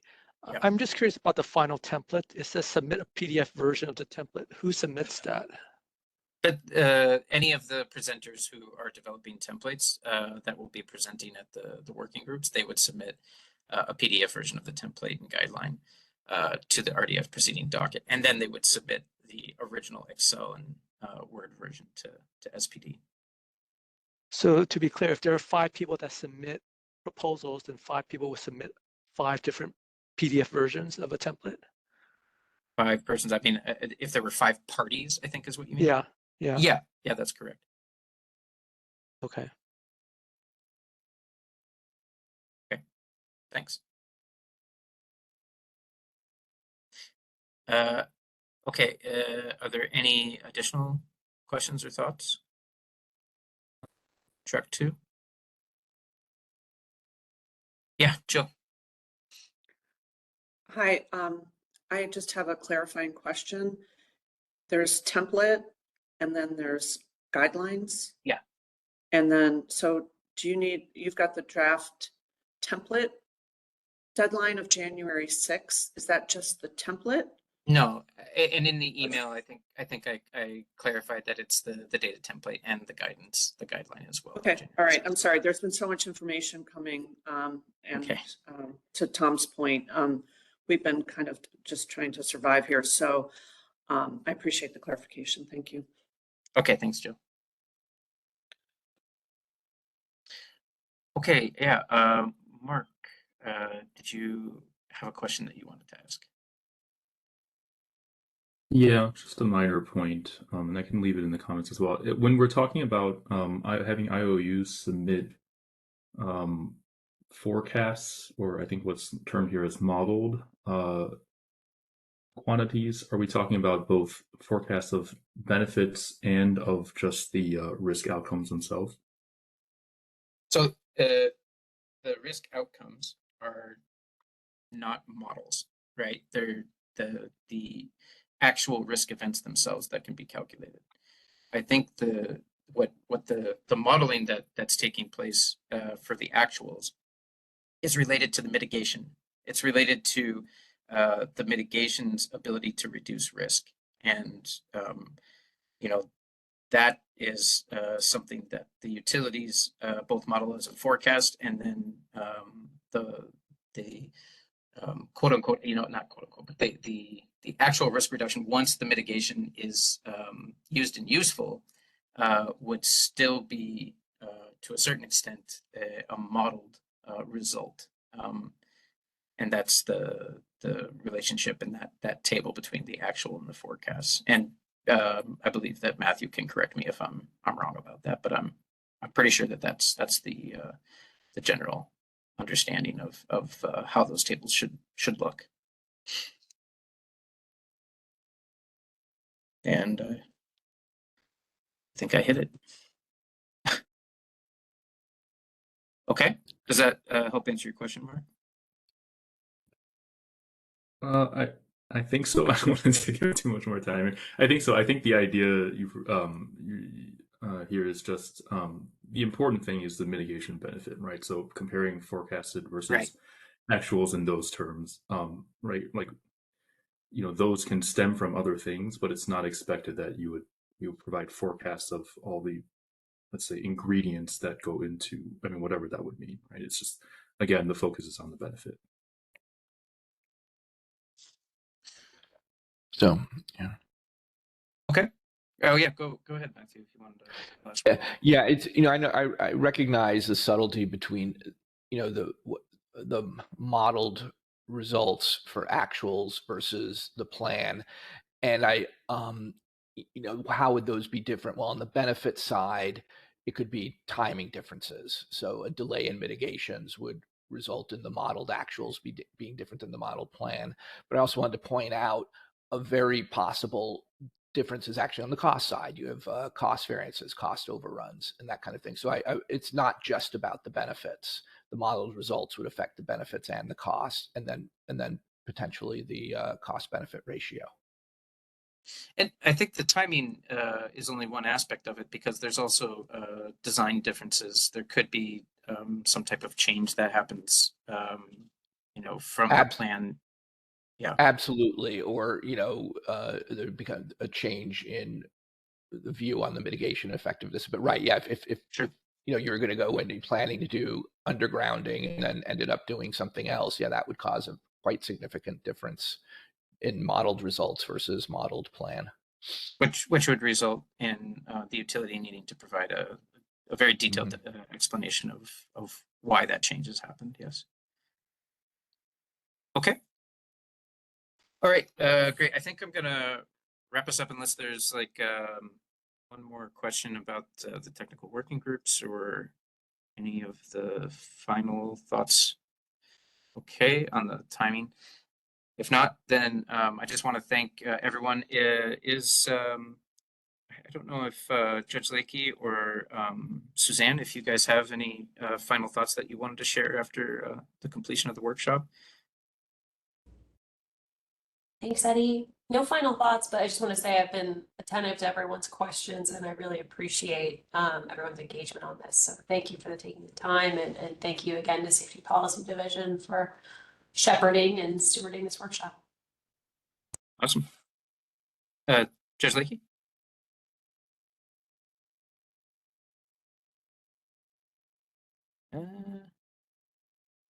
You may have slightly stepped away for a minute. I mean, we're getting close to lunchtime, so that's understandable. And I just want to give everybody maybe an extra minute back. And thank you, everyone, for attending, track 1 of phase 4.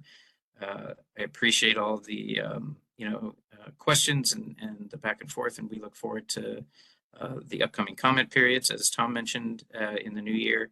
And we will also look forward to continued discussions with track 2 on the data templates. So thank you to everyone for your comments and feedback, and we will talk to you in the new year, if not sooner. Happy holidays. Thank you. Happy holidays. Thank you. You too. Thank you.